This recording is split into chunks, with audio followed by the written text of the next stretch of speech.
Yes, a special one from the CEO, Stanton with the spoon. And your boy, Friday the Southern Band. Charges on the beat. On the spoon to get your information.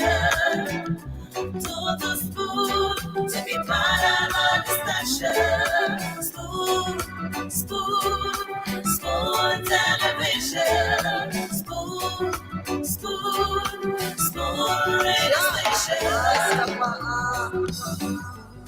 Spoon gonna tell you what is happening in Liberia.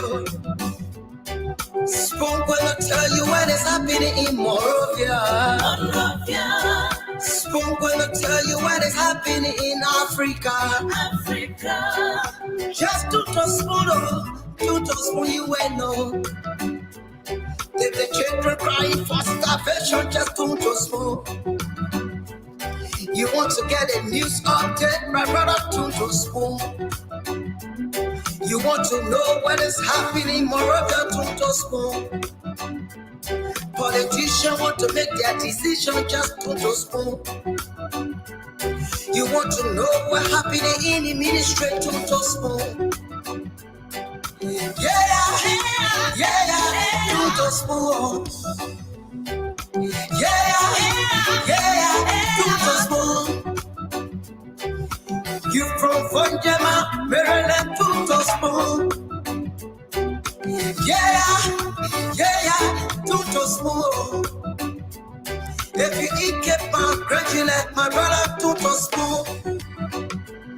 You got a spoon TV, you got a spoon radio, to spoon.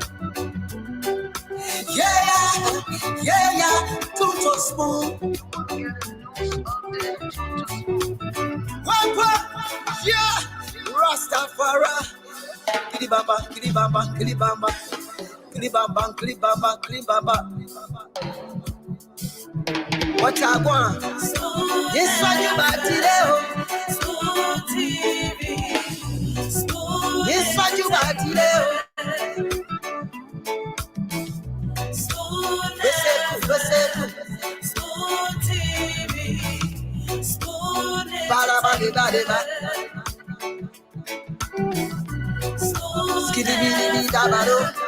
Spoon TV. Spoon entertainment.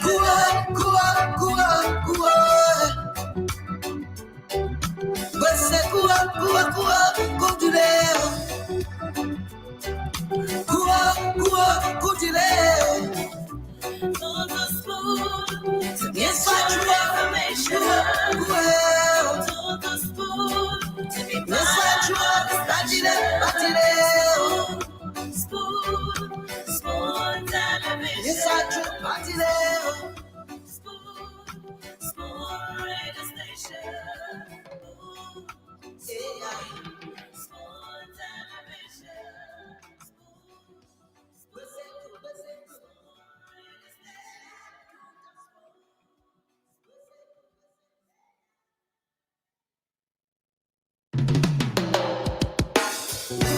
Yes, a special one from the CEO, Stanton with the spoon.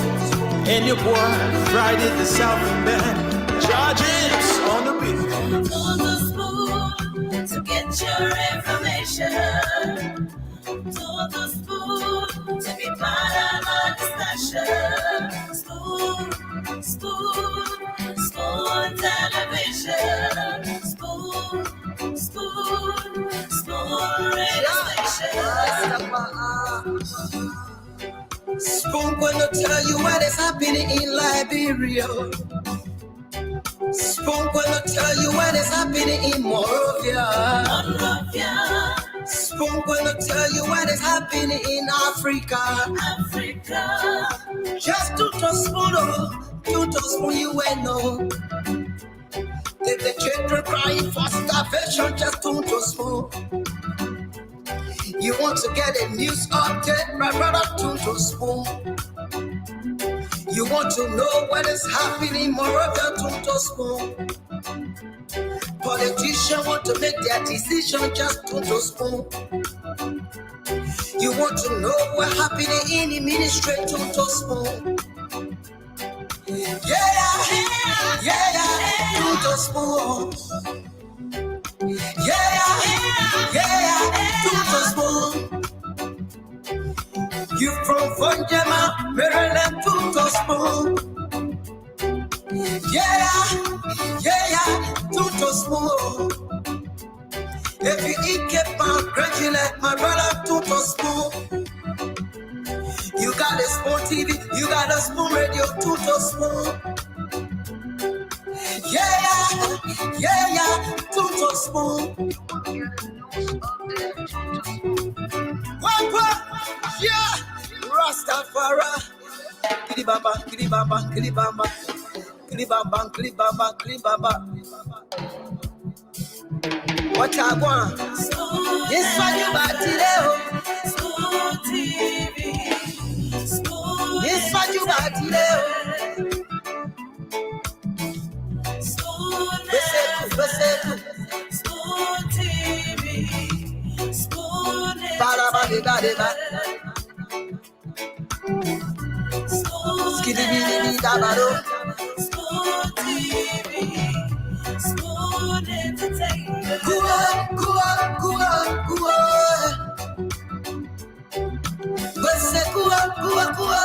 to there.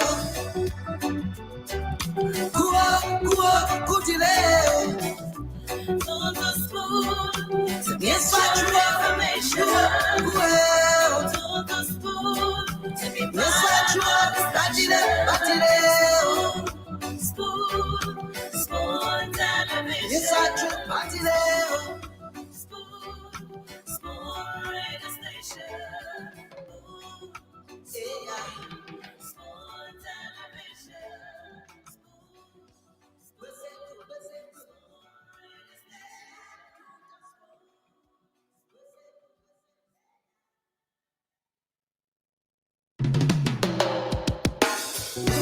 Yes, I, a special one from the CEO, standing with the spoon. And your boy, Friday the Southern Band. Charges on the beat. On the spoon to get your information. On the spoon to be part of our discussion. Spoon television. Spoon radio station. Spoon gonna tell you what is happening in Liberia.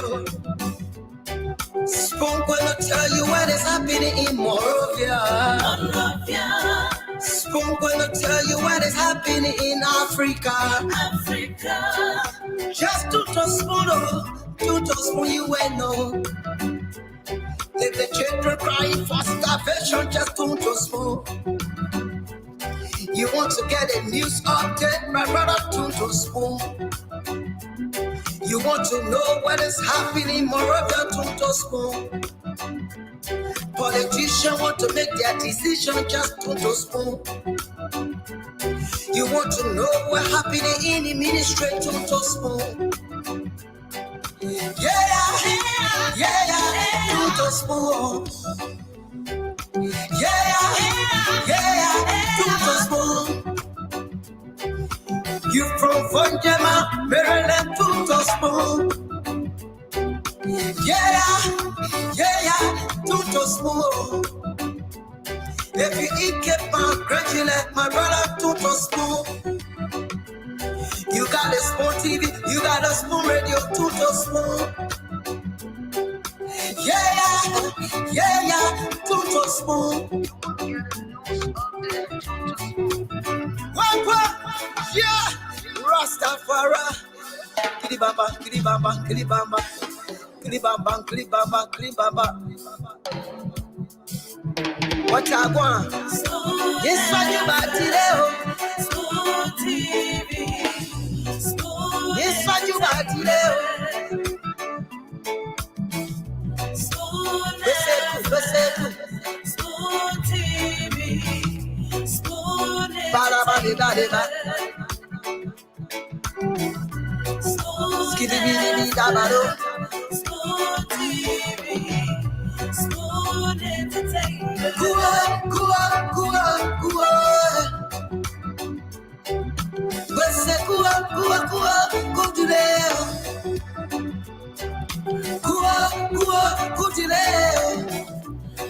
the spoon to get your information.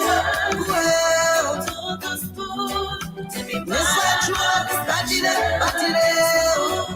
spoon, spoon television. Spoon, spoon radio station. Spoon television.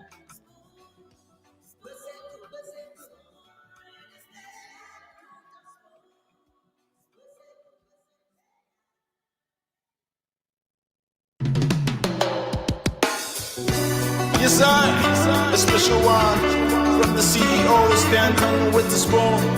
And your boy, Friday the Southern Band, charges on the beat. To the spoon to get your information. To the spoon to be part of our discussion. Spoon, spoon, spoon television. Spoon, spoon, spoon radio station. Spoon gonna tell you what is happening in Liberia. Spoon gonna tell you what is happening in Morovia. Spoon gonna tell you what is happening in Africa.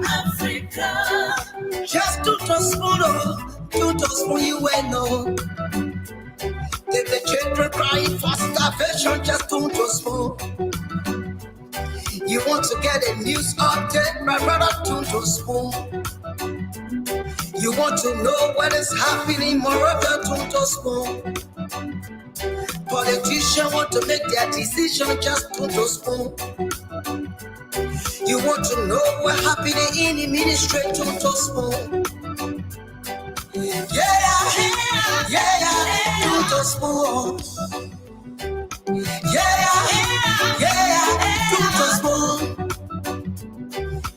You from Vonjama, Maryland, to spoon. To spoon. If you eat keep on congratulate my brother, to spoon. You got a spoon TV, you got a spoon radio, to spoon. To spoon. What? Yeah, Rastafari. Kilibamba, kilibamba, kilibamba, kilibamba, kilibamba, kilibamba. What I want? This one you got today. Spoon TV. Spoon. This one you got today. Spoon. Spoon TV. Spoon.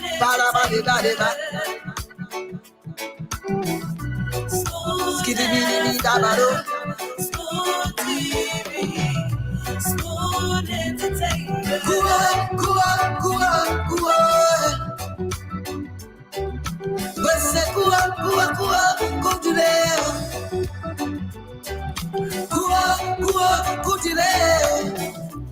On the spoon to get your information. On the spoon to be part of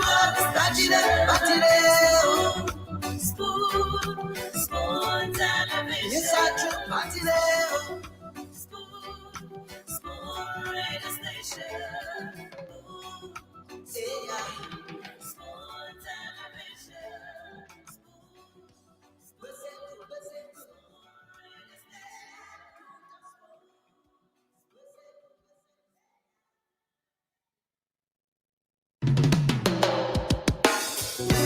Yes, I, a special one from the CEO, standing with the spoon. And your boy, Friday the Southern Band, charges on the beat. On the spoon to get your information. To the spoon to be part of our discussion. Spoon, spoon, spoon television. Spoon, spoon, spoon radio station. Spoon gonna tell you what is happening in Liberia. Spoon gonna tell you what is happening in Monrovia. Spoon gonna tell you what is happening in Africa. Just to spoon, you will know. If the children crying for starvation, just to spoon. You want to get a news update, my brother, to spoon. You want to know what is happening, Moravia, to spoon. Politicians want to make their decision, just to spoon. You want to know what happening in the ministry, to spoon. Yeah, to spoon. Yeah, to spoon. You from Vonjama, Maryland, to spoon. Yeah, to spoon. If you eat kepa, congratulate my brother, to spoon. You got a spoon TV, you got a spoon radio, to spoon. Yeah, to spoon. Yeah, Rastafari. Kilibamba, kilibamba, kilibamba, kilibamba, kilibamba, kilibamba. What I want? This one you back today. This one you back today.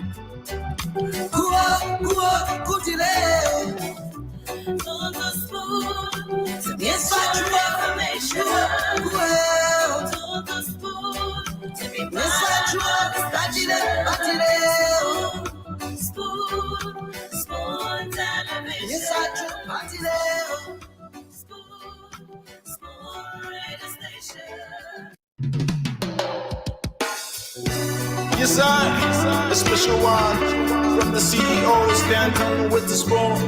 And your boy, Friday the Southern Band. Charges on the beat. To the spoon to get your information. To the spoon to be part of our discussion. Spoon, spoon, spoon television. Spoon, spoon, spoon radio station. Spoon gonna tell you what is happening in Liberia. Spoon gonna tell you what is happening in Monrovia. Spoon gonna tell you what is happening in Africa. Just to spoon, you will know. If the children crying for starvation, just to spoon. You want to get a news update, my brother, to spoon. You want to know what is happening, Moravia, to spoon. Politicians want to make their decision, just to spoon. You want to know what happening in the ministry, to spoon. Yeah, to spoon. Yeah, to spoon. You from Vonjama, Maryland, to spoon. Yeah, to spoon. If you eat kepa, congratulate my brother, to spoon. You got a spoon TV, you got a spoon radio, to spoon. Yeah, to spoon. Yeah, Rastafari. Kilibamba, kilibamba, kilibamba, kilibamba, kilibamba, kilibamba. What I want? This one you bought today. Spoon TV. Spoon. This one you bought today. Spoon. Spoon TV. Spoon.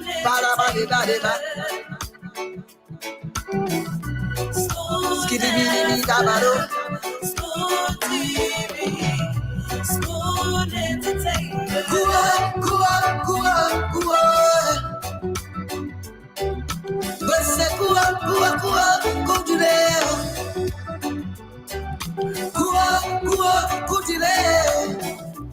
On the spoon to get your information.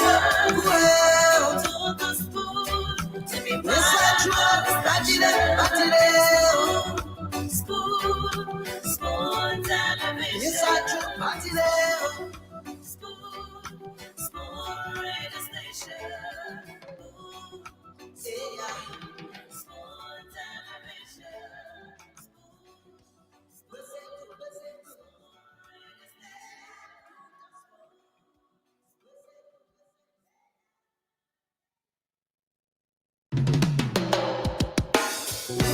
Yes, sir.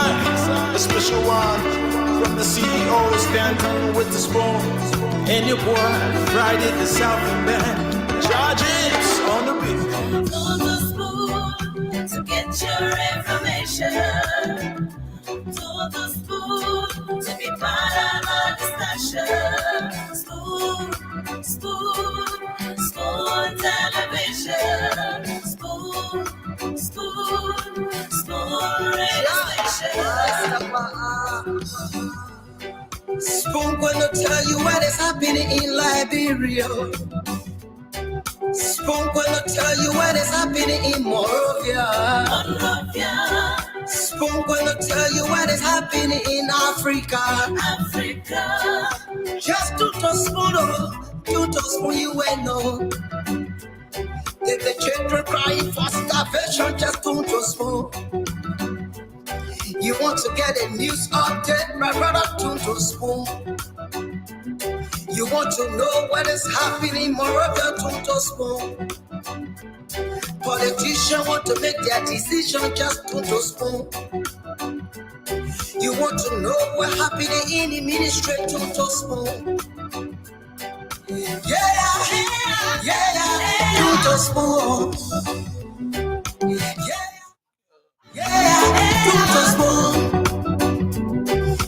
You from Vonjama, Maryland, to spoon.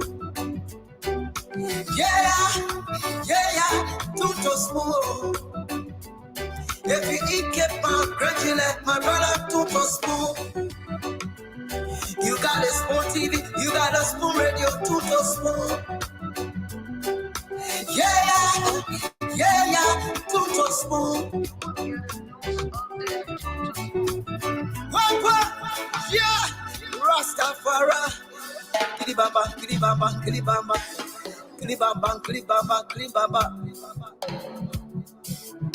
What I want? This one you bought today. Spoon TV. This one you bought today. Spoon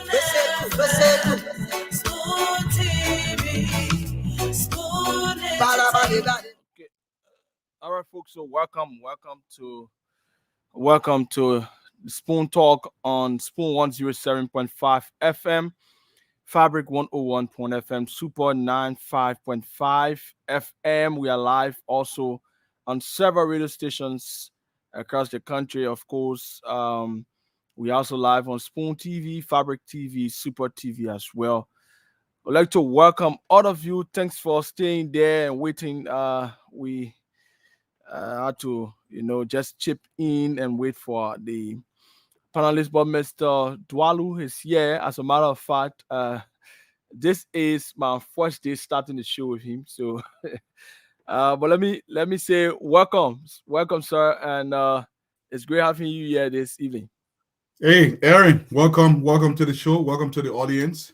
I think I'm a little early today, which is good. I try to make it here on time, but to the audience, welcome to the show. To our folks in Liberia, across the country, Welcome to Spoon Network. We appreciate that you guys listen, and hopefully you take something from here that improves our country. That's all we can ask for. Yes, and so usually the the people watching will be welcome. I don't know whether you want to do that to welcome some of the people watching, Yeah, and we then we can can we go can over go to through the list. That sounds like a plan, Mr. Aaron. Is it Cuba or Cuban? yes, Kuban, How you Kuban, yes. Kuban. Okay. That's So let's recognize yeah. a few people that are coming to the show. And let me just go through the list. I try to do it my own way. I got Musa Komakai. Welcome to the show. Joseph Flomo, W. Flomo. I got Thomas Blama. I got Mama D. Keita. I got Patient Maya Dugan. I got Omen Sumo. I got Patricia Morris. I got Jacob Konuwai. I got Philip Bala. Thank you. I got Imoshin Maxwell Wingba. Welcome to the show. Oneki Hawa Newman. Welcome. Akor Cully. Jay Edis David. Rich Kamara. Badi Gayi 24. Welcome to the show. David Amat Cize. Welcome. Stephen Matthew Gay. Devin George Diamondstein. Welcome to the show. Comfort Kurman. Welcome. V. Vani Cannon. Welcome to the show. Patient Myers. I think I said your name earlier. Devin George Diamondstein. Melvin Sonny, Fornati Collins, Grace Fonconia. The names are still coming down. Look, you recognizing these people. Yeah. Vaz Suko, welcome to the show. Anthony Jala, Vivian Eastman, Wilmon 12, Philip Marlin, welcome to the show. I see Mohammed Kelly, welcome. Eben Muyane, welcome to the show. Daniel Tente, Jacob Cisco. Hey, my brother Cisco, what's popping, man? Anthony Cully. I see Martina Boyo player, Niam, so I say her name right. Nianu, welcome to the show. Anthony Cully, I say her name earlier. Famuyan Sharif, I Turi think some of them. Musa, Jocelyn Patikwa, Aaron Butler, Elton Papi Gray, welcome to the show. I see Patrick Spencer Bema, welcome to the show.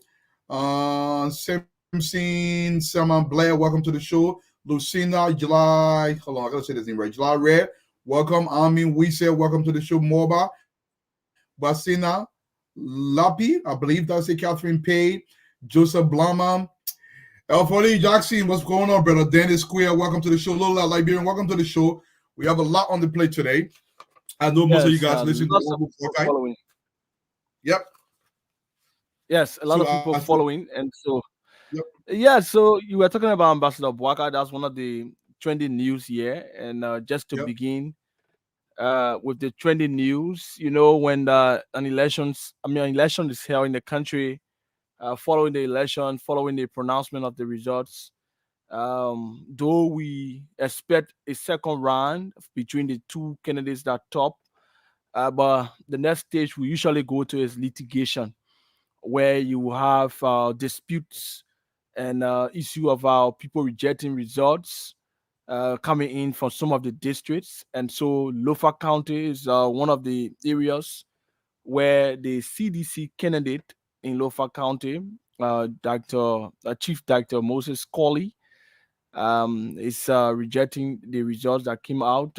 We understand that Mo Saros was declared winner of that election in Lofa County, and so Chief Moses Colley has raised issued against the National Elections Commission, and so the procedure is that he will file a complaint to the magistrate office. It will be brought before a hearing officer, and then the bit by bit is taken to the if it is not in his, based on the results, an appeal can be taken to the Board of Commissioners and then over to the Supreme Court. And another area is District Number 7, Moserado County. The incumbent, Solomon Josh, has also rating the National Elections Commission, raising concern. He is calling to him the election was rigged. There were vote rakings in the area, District Number 7, and so he complained the representative elect Emmanuel Dan that there were seven persons, according to him, that collaborated and conspired allegedly with Mr. Emmanuel Dan to steal the election. And so, according to him, if the National Elections Commission does nothing about that, they're going to go to the Supreme Court. And so, District number 2, Mosquito County, is another area too. Representative-elect Sekou Kanen, he was a representative before, and he got voted out by Jimmy Smith, replaced him, and then Jimmy Smith now out. He has now replaced Jimmy Smith, according to the National Elections Commission latest tally. And so then Bishop Nimland Doyen, who contested the election, is also contesting the results. According to him, there was some malfeasance and some irregularities that required. He's requesting a recount of that election, and so it's just all around. That has been the the trend. Wherein after elections we will have people requesting for either rerun or recount based on some dissatisfactions they have or some issues of irregularity that they see. But that's going to be handled from the aspect of the National Elections Commission. That's some of the trending news. And today, NEC reported on the orders put in places that left with President George Weah is now 83.84%, and Ambassador Bouaga is 83.34%. All these numbers are inconsequential based on the fact that we are going to a second round. Just that people use them to do political analysis as to who led and who did not lead. But when you go to the aspect of the second round, all of these numbers are zero, and people are going to go to them for a new vigor, new campaigning, and trying to get new, supports to them side. To their side. So Yeah, so Mr. Kuban. So far, those are some of the trending news. That's excellent. Look, after Yes, elections, Mr. Dwalo. we expect this little bickering. The National Elections Commission is going to handle that. They have a committee set up to make sure that happens. I'm pretty sure they have the institutions to handle that. My entire focus going forward is for these second rounds. We know people will talk. The representative can have the little bickering in the back. We expect that. Somebody asked a question here. Mr. Dwalo, sorry, let me just inject. Sorry, someone is correcting me. They said I said 83.84. I actually meant 43.84. Yeah, so Correct. Let me just correct that, please. Yeah, that's good. So, and so for me, those things will happen. These guys can cry, do whatever they want. The National Elections Commission is going to take care of that. We expect that to happen. As the audience grows, when the guys come here, Honorable Bouaga's speech today, it's a very short speech. I think I can do it within 2 minutes. If Tanton comes in and allow me, once we get to around 3,000 people, so we can reread the speech to the people, let them understand the intentions of Honorable Bouaga across the country. But like I said, every single Liberian in that country, you have a duty. Somebody asked here, when's the next election? The second round, I believe, is on November 7th or 8th. I have to look that up. I think it's the 7th. The National Elections Commission will announce that unless they change the date for the second round of elections. But it's a very short window that they have to work within with the confines of that short window. But by the same token, so much work to be done. As Liberians, this thing is not over. One position has a lot of money. One position is aiming to unite the entire country. One position believes one section of the country should vote for them. All those things will be covered. But like I said to every single Liberian that's listening to me, you have a duty. If you want the Liberia that you want, you have to insist on the Liberia that you do want. And before I give it to my brother Kabon, I want to share a story with you guys very quickly. I want you to understand something. 99.9% of every human being that should have been born, they were never born. Let me repeat that. 99.9% of every single human being that should have been born was never born. The mere fact that you are here, you are that 0.001% who made it here on earth. I want you to think about this. I'm not going to be, explain the details, but I know we are all here, we are adults. The mere fact that you're here, you are a miracle. You are God, literally God sent. In fact, in the book of Deuteronomy, you are God's on earth. In order for you to understand the position you hold on this planet, you cannot subjugate your own personal growth, your standard of living because you love somebody. Elections have to be reciprocal. It's a quid pro quo kind of operation. Whatever a person does for you, you give them your vote, they have to produce something for you. I want you Liberians to expect more, to demand more, because you are more. If you are not doing that, you are not doing a service to your children. This is not just an election. It's an opportunity to up your own personal standard of living.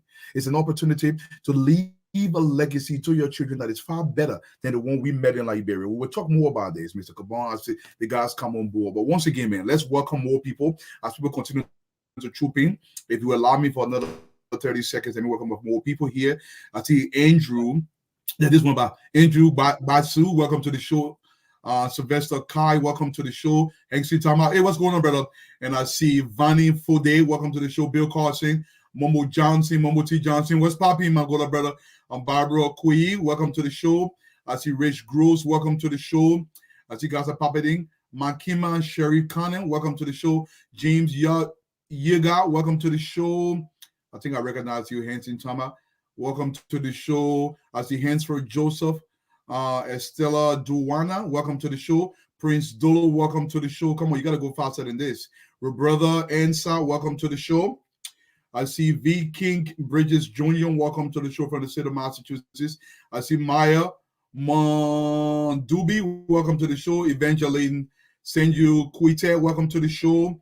I see Charlene Liberia, Manning, Majes, Savage Abraham, Elsa Ennis, Unique, welcome to the show. Francis Mawia Jr.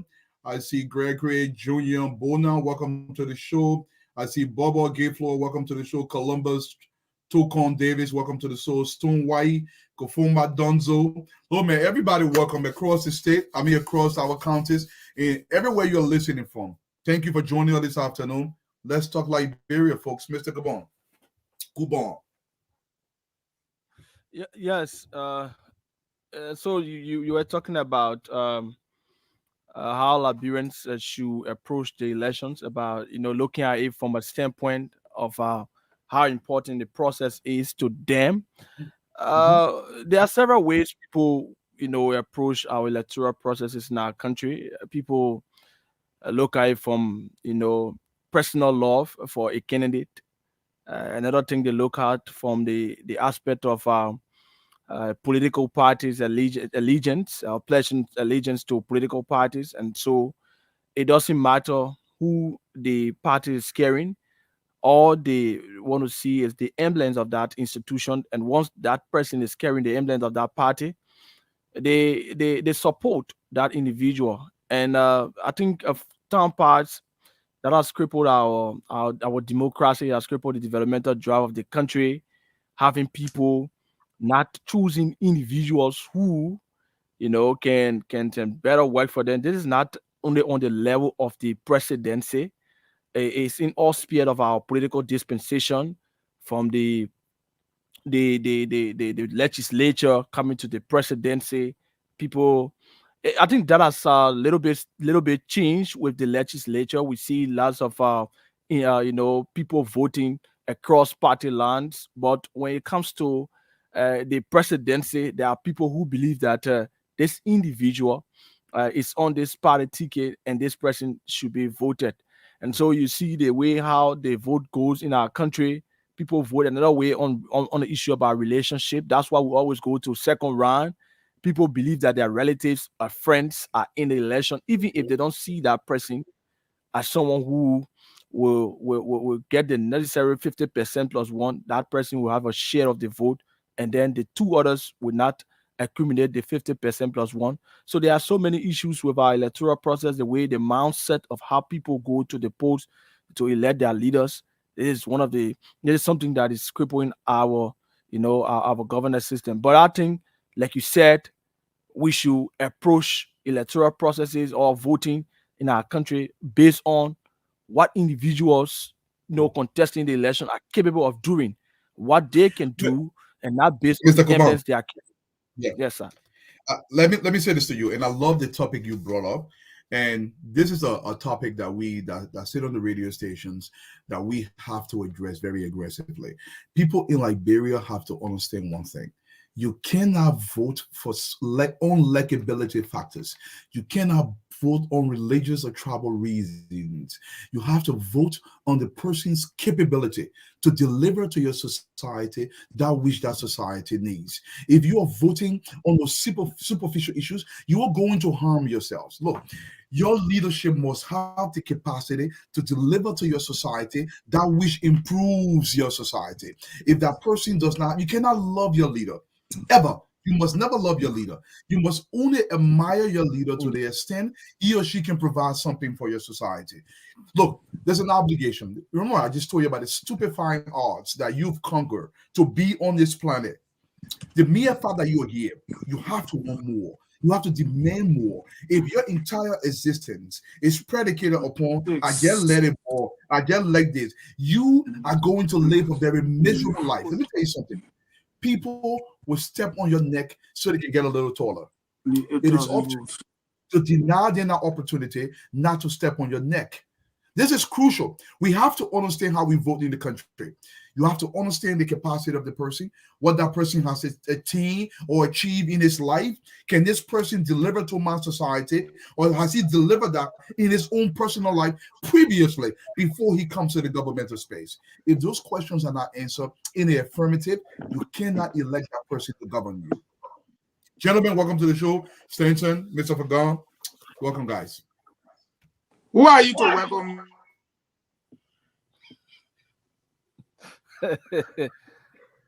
We ain't hearing him. Let him talk. Nobody can hear him. Don't tell him. Don't tell him.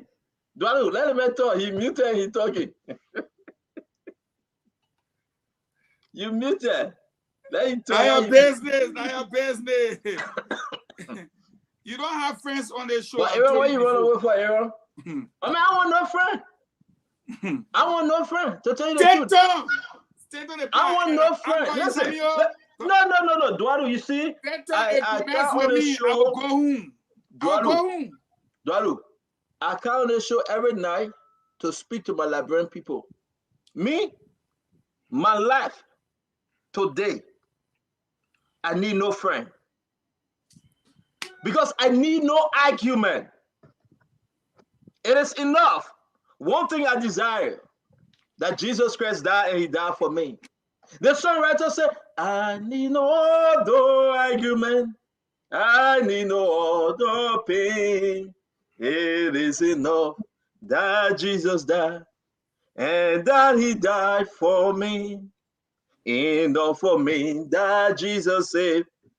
So don't go there, Fagon. Don't tell go in there. Let me call my uncle first. I need no other friend. I need no other pain. I need no other relationship. It is just enough. Somebody mute that sad.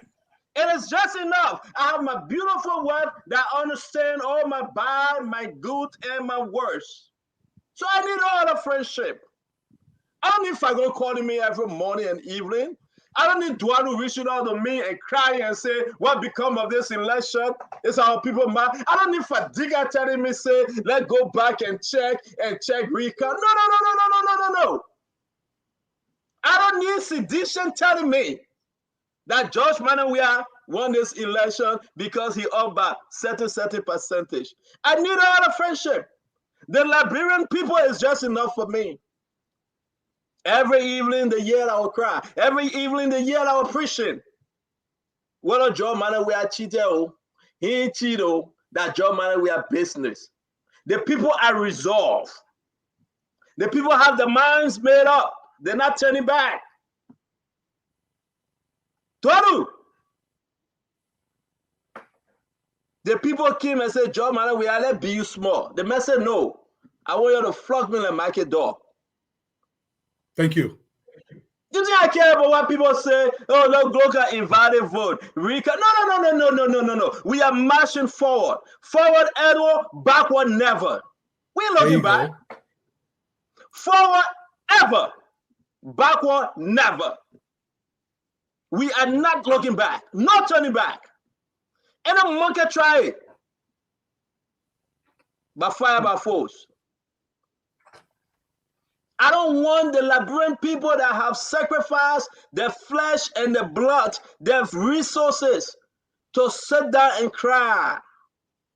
You are now in the second round, first place. Let's see whether you will miss Appeton this time around. Hey! You are now in the first round. You are now right there, number 1. Going into the second round. Let's see whether you will say JMB the Appeton. Then mark number 1. Don't say and look at Fagon coming on the show and talking to whosoever he talking on, trying to talk Tabataya. Yeah, I'm charged because I ate something. I don't drink. I don't smoke. Never ever in my life. The only thing I can make me talk when I eat and I go full. So, Dwari, if you give me the 2 minutes, let me say this to my fellow Liberians. Don't waver. Don't drop your head. You have won. We are getting you to the finish line. The old man are in Buckle J. And put on him on here and say, I didn't vote for Joe Weir. How you said Joe Weir get the highest vote yet? District number 2, Bon County. The old man has sent me the message this morning. Oh, yes. Prince Boye is reaching out to you right now. The group of 36 women that transported themselves in district number 2, Bon County. And they were looking around, they couldn't find no unity party. I assure you right now that Prince Boye is reaching out to you. If Prince Boye don't call you, call me back. I will put Prince Boye on the phone. You also, Yombly forgot about us in Grand Bassa. We didn't see Yombly. Yombly is in Grand Bassa now. If Yombly don't reach out to you, call me. I will call Yombly. Oh, we didn't see Dedo in Monserrato. The only time we saw Dedo when Joseph Baka was going around. Dedo didn't knock my door like he did before 2020. Dedo is in Monserrato now. Let any monkey try it. This is the election of our lifetime. Nobody gonna make us feel sad. I said yesterday I was going to call name. CDC not happy. They said stand up calling name. Stand up calling name. No. You cannot come in my camp and destroy my camp. If I call anybody name, it means that I'm putting fire in my camp. I ain't doing it. We'll deal with them. The bad child in this family will carry in the corner in the room and deal with him. We carry her in the corner and deal with her. We ain't calling no name. You think that you're going to tell Fagon, tell stand on the call name? You be like, I get Fagon from here. We ain't calling no name. Now Fagon you can call. Well, man, let me fill my 2 minutes. I still get 30 seconds. Let me fill my 2 minutes. We still get 30 seconds. You think that Fagon go tell me, say, no, I ain't calling no name. Because anything right now, anything, mistake. I'll blame you. You told me for 1 hour. Advise you. We will turn this card, and who will celebrate? CDC will celebrate. Anything we say right now will be indirectly destroying Joseph Imabwaka. Any bad person in this group will kill on the rescue camp and deal with them and lock the door and punish them. And if I go scratching your head, he says 7-8. You know what I'm saying? No, I'm calculating what we need to get for that district in Lima County tomorrow. And if I go say 7-8, we're not calling no name. Yes, according to NEC updated stuff, right? We need our 8,000, and we can get it from those 2 districts tomorrow. We flock a bot. And you know what happened? They are not running the 2 districts. What? They are not running the entire whole 2 districts. They are running certain precincts within those districts. If they run a precinct, they not run a precinct. The ballots that they get to the old lady and the old paper that were not stamped for which call for the invalid vote. Tomorrow, if they get anybody a ballot that is not stamped, tomorrow Babu will divide cola. They need my ready. My man, let's distribute this in tonight. Let all Liberian people hear us. Mr. Dwadu, Dr. Richardson is not here. You know Dr. Richardson, right? She's going to work, I believe. I don't know where she at. But I'll tell you this, though. She run away, man. She run away. I'll tell you this. that originally seen and get no fish to fry in the oil again. They get that press chocolate, they run away. You see Aaron Gray? He be like, I agree with what Fagon say, let's do Rika. They will all press chocolate. Because they got no fish to fry in the oil. Honorable Burger gave a powerful speech today. Speech today. I said, Honorable Burger gave a powerful speech today. I believe we should read it here today. It's less than 2 minutes when we have time. We'll discuss the speech. But let's bring our people up to speed. Yeah. There will be no way. Anyone. We celebrate and say John Manuel won the first round. Well, that crazy person can talk that thing. It's a disgrace. It's a disgrace to the ruling establishment that they spent $50 million to get 0.4% of a vote. 150 pickup trucks. They spent $50 million. If you are hearing us on Spoon Talk today, we come to you in one piece. And we said to you, be not discouraged. We have won the victory. We need to take you to the finish line. Be not discouraged. If you have never helped in raising money, do it now. If you have never helped in calling your mom, your pa, your brother and sister, did I hear Kush? I'll tell you what. The people will vote against Kush, marijuana, cocaine, whatever it may be. They will vote against it. Rise up, my fellow Liberian. This is about you, your children. Did I hear the Liberian people love Joe Mano? We are so much. Amen. So let's start the show. You want me to do my 2 minutes first, or you want to go ahead first?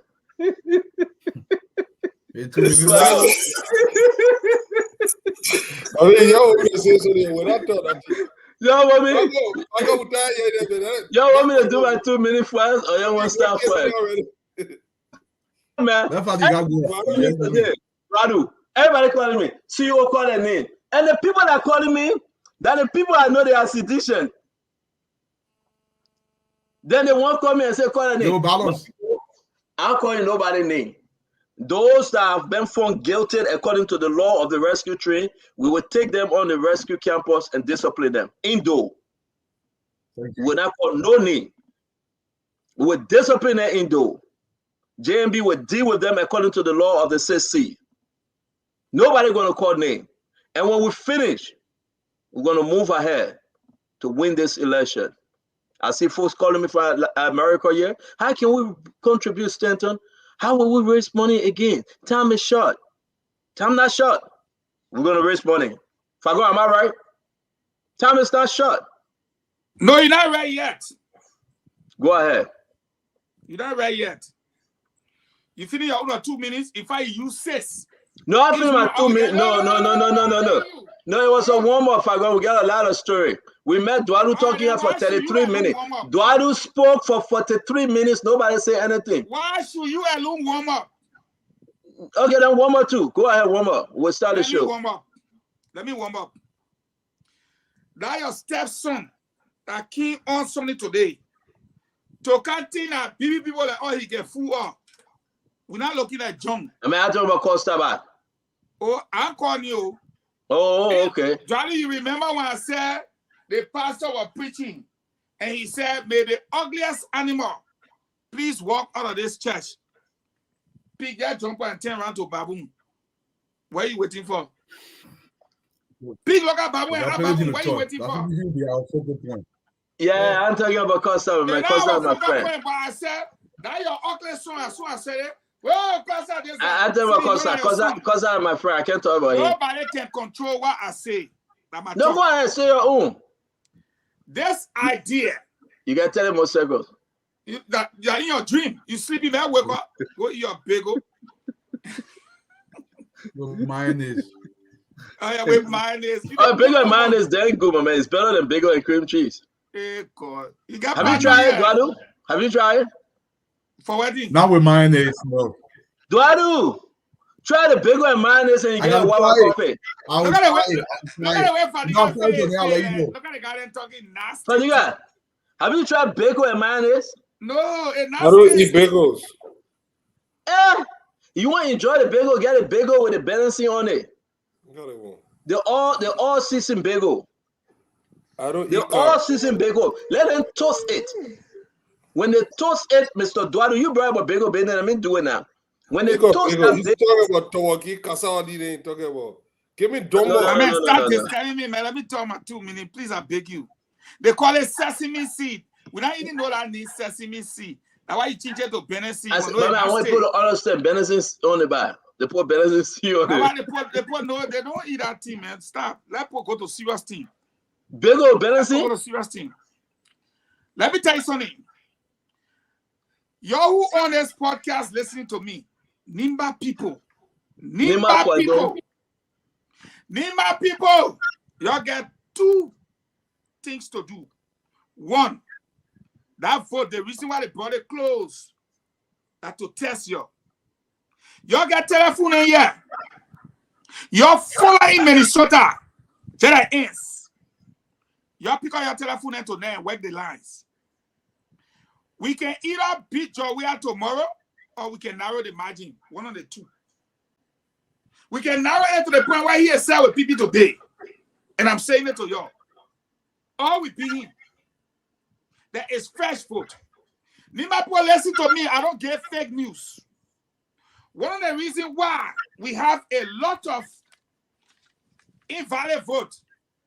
Nimapo, you call your people tonight. And the people that will be at the pool, why should listen to me? Anybody gave Opape or some kind of Oma a ballot paper that is not stamped, and you only see them stamping it with next stamp, you call attention to it. The excuse they are giving, I'm telling you now, all the people who are rushing, some of them need wait for the stamp. When the paper is not stamped, it's invalid vote. That the thing, that technique that they want to use are giving your insight. Nima, how many times have I called you? You're listening to me. You call your family then. The number of calls you make to Nima tonight will determine how your people will vote. Your call the places. Garrison, you will carry millions of Liberian tonight. He can't make it. The process, so long as saw East Dere, they will do their own. Therefore, Nima Kante, you call your people tonight. You educate your people tonight. Nima Kante, the whole country looking at you. You can never let us down. Not by sight, not by mind. Let me say this. You said don't dignify the person. You know what I learned in the Liberian media landscape? Serving as deputy minister for 3.5 years with the same media people. Go look at front page newspaper yesterday and look at it today. Yesterday they were dragging Prince Johnny them today. They're dragging more Ali them. They say America coming post sanction. That way back collecting the state doing it, the poor not listening. No amount of hairline can change the Liberian Post story. Oh, they do business with Prince Johnson. Your front page Africa, Daily Observer, 3 days ago, you wrote a whole, how you call it? You wrote a whole something on Eugene Fagon and Martin Colley. Where did it carry you people? People ask me, why did I not respond? 2 top newspapers, the 2 biggest newspapers in the country, wrote an editorial against me and Martin Colley, saying that we're inciting war, we're bringing bloodbath. I'm sure you saw it. Let me say this to Front Page Africa. You people have tried too hard. You will continue to try until you get defeated. Because we express our view. You didn't see Philip Brown. You didn't see what name? Nyati Topa. You didn't see all the journalists then posting that 2 sons of the soil. Let me say this to Front Page Africa. You can never put fear in us. Especially me. If you don't know me, let me introduce myself to you. Front Page Africa. I did not come to America as a refugee. I came here as the son of an American citizen that is still alive. My birth certificate is in my drawer. You want me to bring it? I will show you. The noise that y'all made through the ANC time to cause America to signal me out. America knows me better than your newspaper. That American blood is in me. I'll stand to your face and tell you the truth. And you will still not be my enemy. To run a hairline like what you ran today is ridiculous. There is fighting within the UP, then you make up the story. Who told you there is not fighting within CDC? Who told you CDC is where she want to be? When gunmen raided the area in Saclay, we are holding a rerun tomorrow. Did you carry it? All the people that have been arrested, what stories did you write about it? Oh, according to a report, people have been arrested. Front page. Your credibility is for you to destroy, not me. You don't want to run the $50 billion carbon story. You don't want to run the story from Langley about the CIA headquarters. That's not me. Up to now, we have announced that treasury bills were used quite recently against us, the Liberian people. Have you investigated that? You don't care. But thank God, the people that are suffering, the woman who called Stanton and said, Stanton, I mean, you meet yourself. I mean, you still talking? I was talking before you left. So Yeah. Tonu, said you don't to do Stanton, good, Dwadu. You gotta shut the show back. They make me talk you alone. I am a sick woman. I am bedridden. I sell my small food. Nobody said to eat it. But when people help me with money as a sick woman, I take the money and I keep it. Because I was waiting for October 10 to change this country. I had to charter a car because of my illness. And now they have pushed us. Stanton, you don't give up. Do not let my effort be in vain. Many Liberians sat in their living rooms and started crying. They raised over 1,000 United States dollars for that woman. To look at us today and tell us that we don't have money is a joke. But what we can say to Liberian people as I close my 2 minutes, we beat Josh, we are flat. I said 2 things on this network. I said to Alexander Cummings, the only path to the presidency is through Joe Boakai. Everybody got mad with me. The second thing I said, Belete, you got the paper the Supreme Court gave you. Nyombi got the, how you call it? The citizens. The third thing I have said, and people arguing, I said, even if you don't want to do the recount, let's investigate the invalid votes. Do I and you my witness? Today, after completing our investigation, we found out that different things constituted the invalid vote. And one of them was this floor guy who trained the election workers, trained them how to steal election. We'll get to him later. What they do when the old lady come in, they ain't no book. They rush the paper and get to them. If you heard next saying it, do not use a ballot that is not stamped. Next said it. Why would you give an old lady a ballot that is not stamped? Why? Flo, we are coming for you. We are investigating. But we want a national commission to be set up, investigate the invalid votes, because I submit to all of you, and I respectfully submit, we cannot allow 3 counties not to have a say in who our president would be, or 114,000 votes. We cannot allow that. I respectfully submit. Oh, wow. I beg you. Dwadu, thank you for being patient. Don't fatigue. Falcon said it. Look, people talking about money. Look, George Weah with 50 million could not defeat Ambassador Braca. This election is not about money. This is saving the soul of the nation. When you look around, those problems that were there yesterday are still there, and it's going to get worse. They're going to exacerbate on George Weah. George Weah first term is where any sound president will want to put the best on the first term. George Weah disregarded everything on the first term. Everything. And one of the worst things about this presidency is that George Weah is a man that doesn't honor his word. My dad always told me your word should be your bond. When you make promise to people, you keep it. Nobody that George Weah went in agreement with, he kept those promises. It's going to get worse. So for those people that are giving money and the thing they can spend, you can spend your money, but you cannot spend your way out of this nonsense that you created. The people that die, they will still remain dead. The coups that are infected the country will still remain there because you have no policy in place or nothing, no intention of changing those things. Look, you have tribalized the country.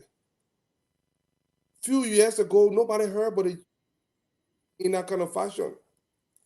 You have made your people, made the Southeast unpopular. Southeasterners are our brothers. They voted for you overwhelmingly because of what you can give them. But it's going to change. This election, this second round that we are going into, there won't be no other opposition. There will be only Ambassador Boyka and George Weah. That is the real battleground. That is where the Liberian people want to vote. And what we intend to do is to give that clear distinction between the two people. Do you want a responsible government or do you want more of the same? And George Weah represents more of the same.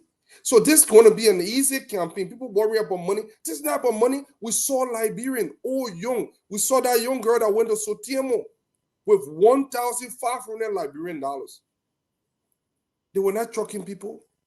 So for those of you think that it's a win for George Weah, no. Right now, George Weah dread going to the second round.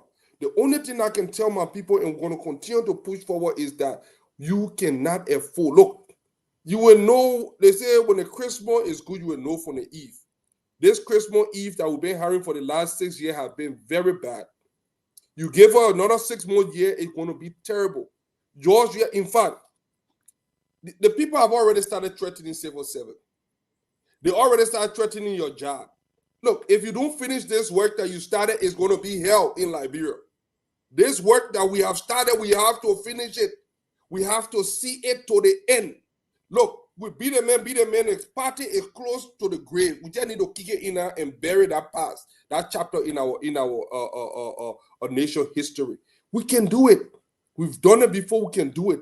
We just need to get together, put our act together, protect our vote, and we can make this thing one turn and bury this thing forever and get rid of this nightmare. So I'm sending this call to our people in Nima. Nima, you did well. We won't deal with trophy. We saw what the Southeasterner did. Despite we are dismal performance in the Southeast. To each his own. We cannot take care of Nima better than your own son. The same with Lofa. Nobody can take care of you better. We cannot build better roads than you did in Ambassador Boyka. If it is interest that you are looking at, politics is interest. There is nothing wrong in seeking the interest of your people. Liberia have one of her best sons that is poised to be the next president of the Republic of Liberia. Do not miss that opportunity. Because missing that opportunity, sometimes opportunity comes at one. This man, Ambassador Boyka, is the turbo of this generation. And if you believe that President Todbo was one of the greatest presidents in Liberia, then we have a turbo incarnate. Wisely. I will start from now until we get into the more details. Stendo, I'll get back to you. Thank you very much, my friend. Thank you. Conor Gray? Gentlemen, lady, I just got on board. Hello. I think it was Fadiga who used to say you can't scare the Liberian people with suffering because that's all they know. You know, the cave mentality. If a man has never left the cave, the small light that is reflecting on the wall is all the light that individual knows. I think we should, and the other party that is going to the runoff should always think about re-strategizing. This issue of scaring like Brumpo with suffering did not work. the majority of the vote was still garnered by Mr. Weir. I'm pretty sure um, I'm pretty sure the Southeast did not vote overwhelmingly for that guy. And something is knocking my head and continue to tell me that they play with that thing a little bit. You understand? Because in no uncertain term will Mr. Weir get that much vote. We slept on the wheel, and so therefore he took advantage of that moment. Barca needs to do better. We got two individuals who are extremely loud in this. They are effervescent in this election. We have Darius Dillon, and we have I'm Young. feeling a bit cool breaking news here, man. You're wasting my time. I had. So I can tell you, if you go back to the election, the runoff, the way they lost dismally in Barca, Georgia did not expect him to even perform in Montserrat as well. Well, I can tell you, he won the election. Um, given the unpopularity that we were beating around here. With two polling places in Nima, you can't announce that the man won election result. You can't wait. Well, going further, maybe I need to wait for real. But the thing about it, they bring a vote for Nima, and the man leading with 8,000 votes. You announce result. Why you already want to the country? But when I let your friend talk to my man. The man are my friend. He not your friend. Leave it between two of us. I may not let your business. I told you before. I mean, I hate nobody, my man. And I'm a book. I don't hate people. You don't like me. All I was saying this is don't sleep on the wheel, please. Judge will do everything like his life is dependent on this. Work harder. I'm not with your campaign. I don't intend to be part of, but I don't intend to oppose the Ambassador Boycott side either. So I hope all goes well with you guys. We're looking. Hey, we might not be follow the advice. Yeah, we'll not be the smartest in the room, but he said follow the advice. We might not be the smartest in the room, but if you can reach us for idea here, we're available. Thank you very much, Colin. Great again. Good seeing you. Cole.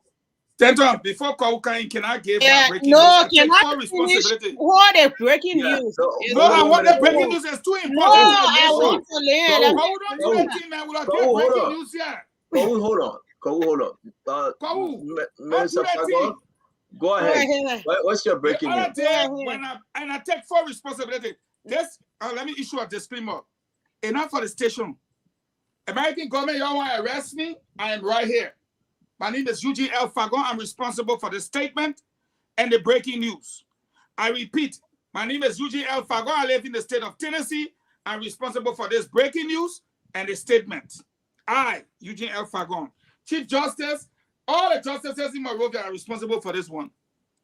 I posted in the chat room a video of Godson Wion saying that the AFL was partisan and that Prince C. Johnson, the chief of staff of the armed forces, had moved 20 people from the army.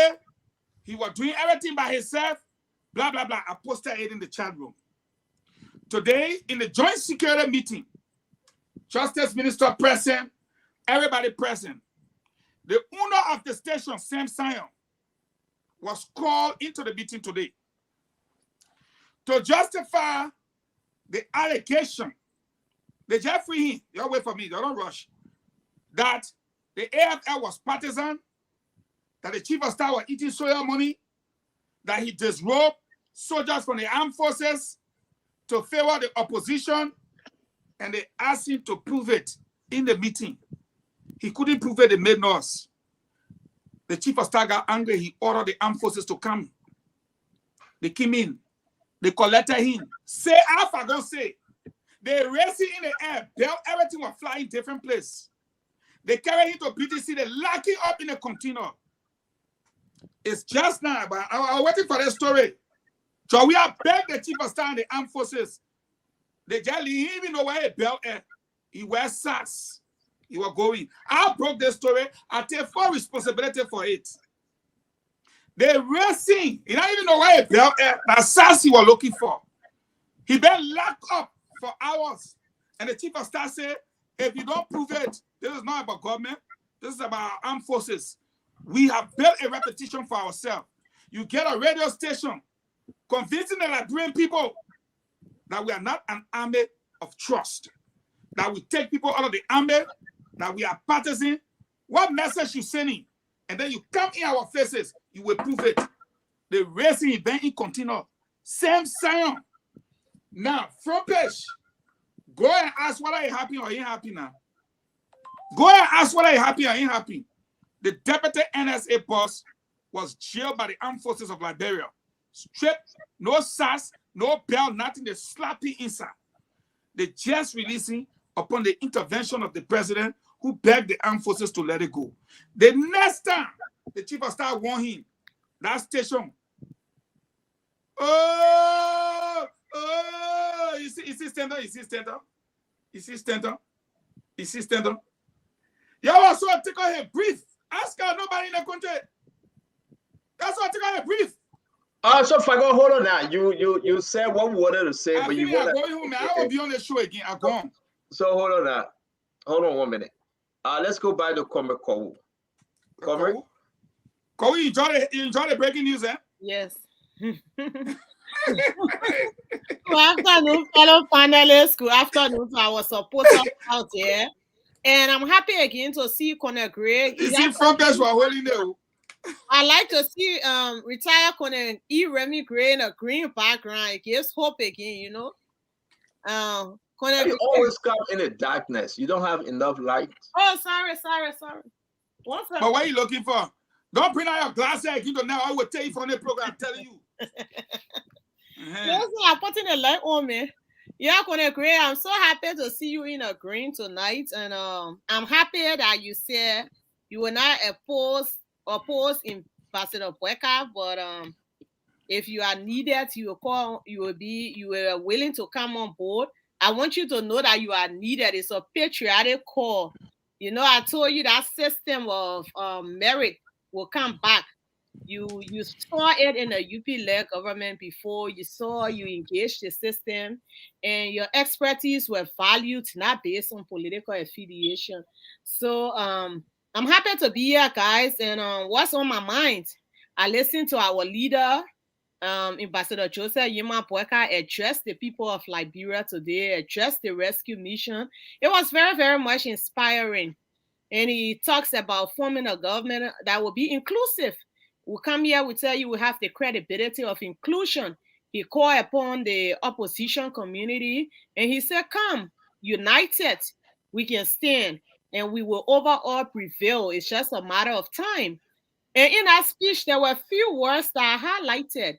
Ambassador Joseph Yima Boyka used the word we can fix together. He also talked about our ability to sweep up corruption. These represent the platform of our major political allies in the opposition, the CPP and the LPP. So he reached out across the aisle. It's a beginning. He's saying, opposition, this is your victory. Together we can fix this country. Together we can sweep up things. Together we can unify this country. We're willing to be a government that is inclusive. He said he is condescending that all of the skills that he needs to govern are not in the Unity Party. You think he don't know about brilliant guys there in the LPP? He doesn't know the value of Honorable Gonglo. He doesn't know the bright minds there like Mambe. You think he doesn't know in the CPP they are full of Liberian educated people, some of them in the diaspora who can come home and contribute, some of them there on the ground. So this is why he's saying he knows those people exist in ACOP. He knows some of the brightest minds are in ACOP. And he knows that bringing them on board brings also the diversity we need to see in our country, whether Muslim, Christian, or traditionalists, Mandingo, Fula, Mano, Gio. He's saying geographically all of our people should be considered in this big melting pot of a government that will collectively build our country and move it forward. So I was very, very excited to see that speech. I mean, I kept reading it because it was just so inspiring. I want to say, good job. Kudos to the Honorable Ambassador for that kind gesture, that reaching out, that humility that he always showed, the hope he gave our people to say we're almost there, not be afraid. So it's been a good day. It's been Thank you. Thank you very much. Mame, can you talk to us? Yeah, good to be back. A lot of things on my mind. And I want us to look back at what some other opposition supporters are doing. And I will pick on Mr. Cummings' statement again tonight. Not in the bad manner, but to highlight something. I think the statement and the way it was placed, I think Mr. Cummings is using the statement to allow him not to uphold his promise to supporting the opposition victory. I think that's the reason why he issued a statement. Read the entire statement over. So Cummings accused nobody specifically of stealing his vote. He made a blanket allegation. What that will interpret is he accusing everybody. And he described the process the way he did it. He intends, as per my calculation, he intends to use that as the reason for not endorsing any of the candidates in the race. And say because the process was ridiculous. So for that reason, I cannot validate a ridiculous process by endorsing anybody who emerged out of that process. I think that's the reason why he made that statement. And to his supporters, I see them saying, you need to tell Mr. Cummings sorry before we support you. You need to call me and tell me sorry before I can support you. I wouldn't want to dismiss people's emotions. I wouldn't want to dismiss people's feelings. But the general interpretation we got when we got into this process was not about personal feelings. It was about country. It was not about Mr. Cummings. It was about saving our country. We know you might have been hurt, and it's not intention to just dismiss your feelings. This is the time that we come together as people to see reason to prevent the calamity that is hanging over our country. That calamity that hangs over the country is far more than the bad feeling of Facebook insult you may have received from somebody. That calamity that hangs over the country is more than the person. There's a feedback coming from you. From me? I think I stand, yeah. So I just wanted to conclude on that. The call for apologies. Yes, people can go on or talk to you in school, it's okay. But when you make deliberate strategic steps to exclude you from upholding your promise that you made, then we are concerned. I listened to that originally on this show insinuating that yesterday. The process was fraudulent. You want me to validate a fraudulent process? Then it reminded me that the statement was only issued to serve as a basis for somebody to not uphold the promise they made to the Liberian people. And that statement is what I'm encouraging all of us to not just run with, because that statement has an undertone, a clear undertone that we'll soon see as we go in the next 2 weeks. Thank you. Dualu? Thank you so much, Stanton. Look, since I do it in 2 minutes, I will try to do this in 2 minutes because Honorable Braga did something today.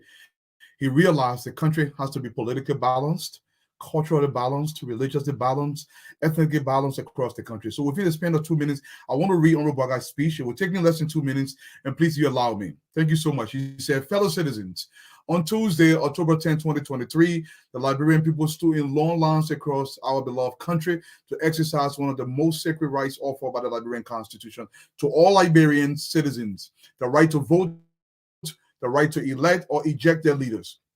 No doubt, the majority of the Liberian people who stood in these lines on last Tuesday went to exercise their vote the right to eject President Weah from the presidency of the Republic of Liberia with a dismal performance over the past 6 years, during which the CDC party has been placed over the country of Liberia. Liberia has since witnessed gross incompetence, corruption, brazen looting of state resources with no accountability. The lack of leadership and the retrogression has been the all of the day in Liberia.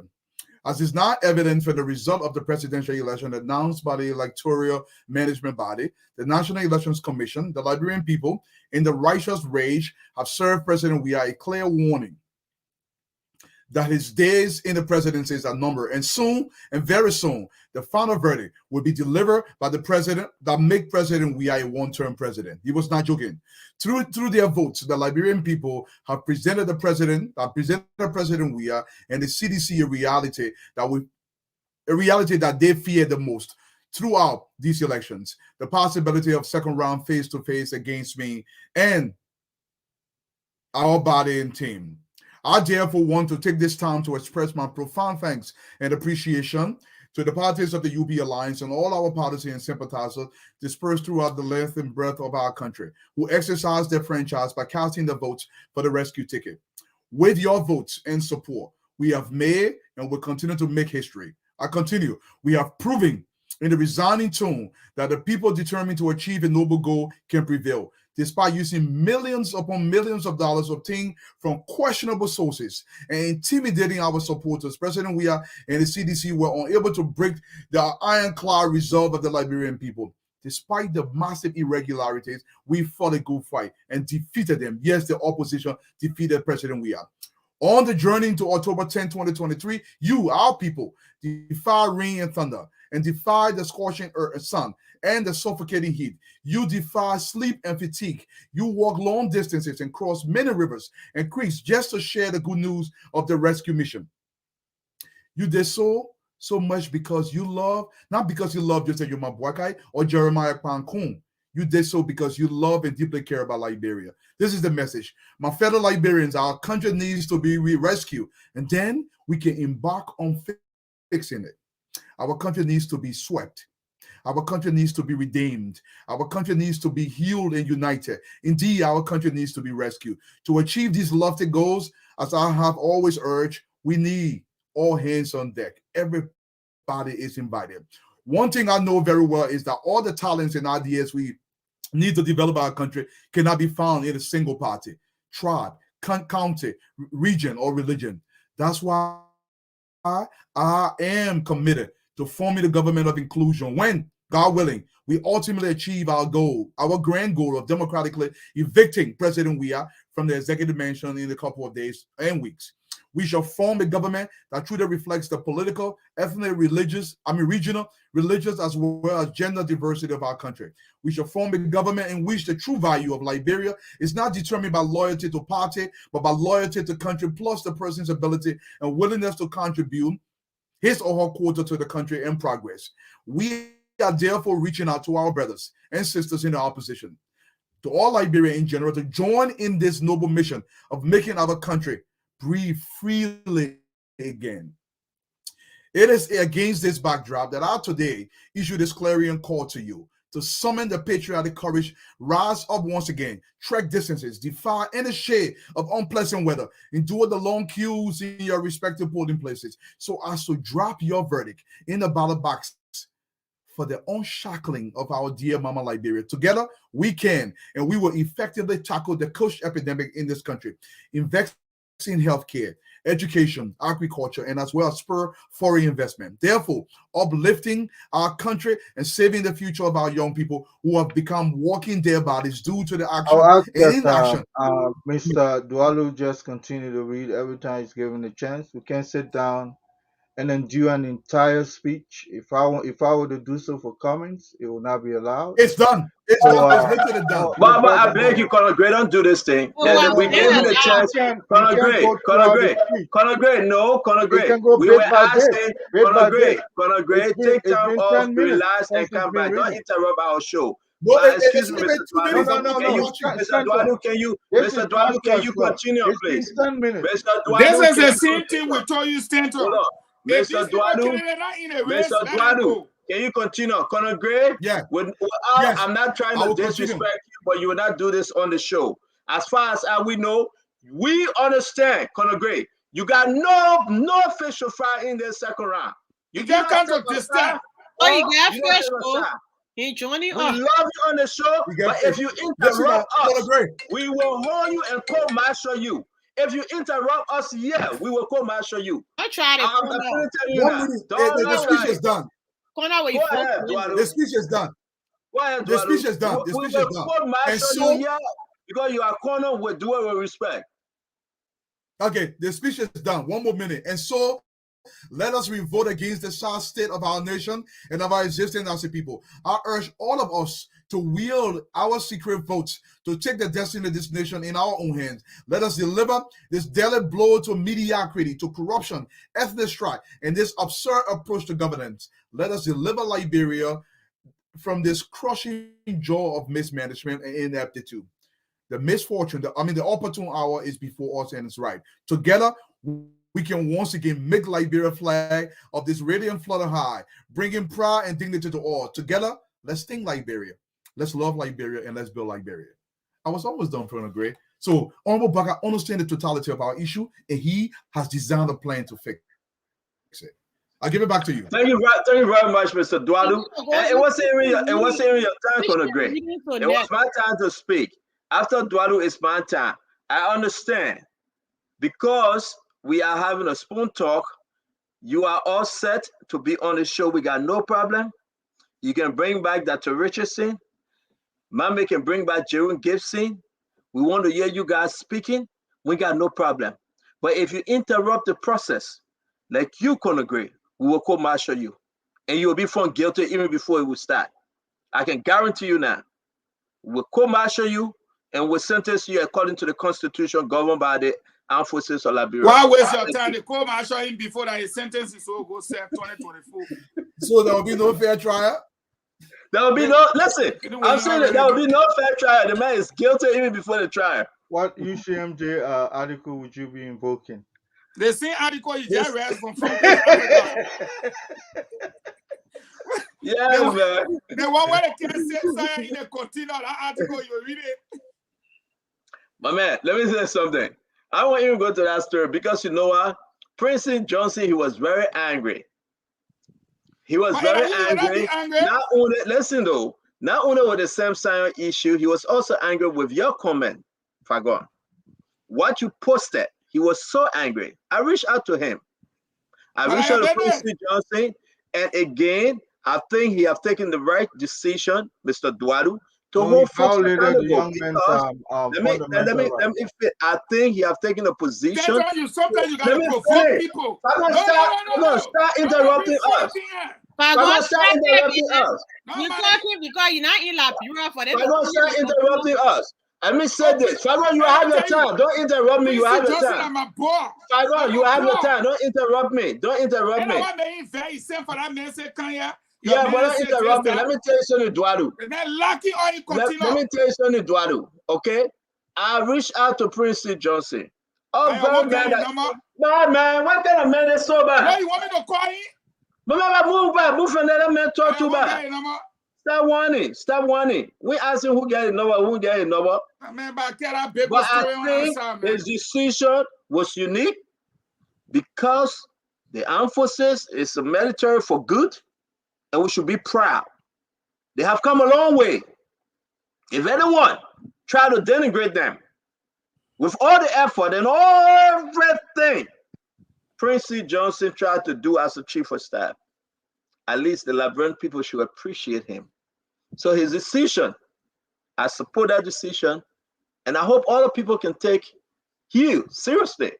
They should watch, because you do not want to bring the military into this situation. My man, don't try anything I said. Leave me alone. Let me talk my team, man. No, but leave me alone. No, leave me alone. Leave me alone. Let me talk my team. Leave me alone. No, it's not your time to speak, Fagon. It's not your time to speak. Fagon, I'll mute you. Because stop interrupting us. You have your 2 minutes, get my 2 minutes. No. You have your 2 minutes, get my 2 minutes. Don't interrupt me. No, don't interrupt me. Don't interrupt me. Your only good thing is that you can unmute yourself, because I'm going to mute you for life. But I won't tell you what be talking to. I just got on. Dualu Jeff in the meeting. What do you want to talk? Jack got on. I just got on. Look, I'm gonna great laugh at you. Every day you just starting. But ladies and gentlemen, I applaud Prince C. Johnson for the great work and this action he have taken, because this too is in the right direction. Now we will move on. Thank you very much, Jimmy. I agree with that, Prince Johnson. I agree with him. CEO muted, man. Thank you very much. If I get to you, you can tell your own. Now I got to talk about my politics here. I beg you back. I beg you if I go. People paying for the internet to watch Spoon Talk. This is not a Fagon intelligence side. Because you have to interrupt, my man. I see why Joel fire you back. And Joel will never call you back in the government. The reason why I see why your four friend left you here standing by yourself. Yeah, because you don't know your friend. I see why Joel fire you. And you play with me the minute show close. I will go invite all them on the platform. The platform for a Liberian pool.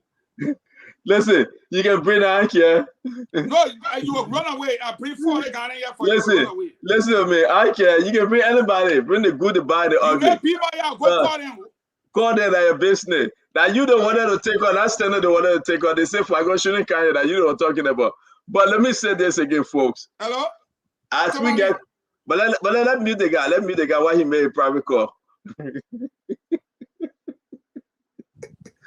Let me say something.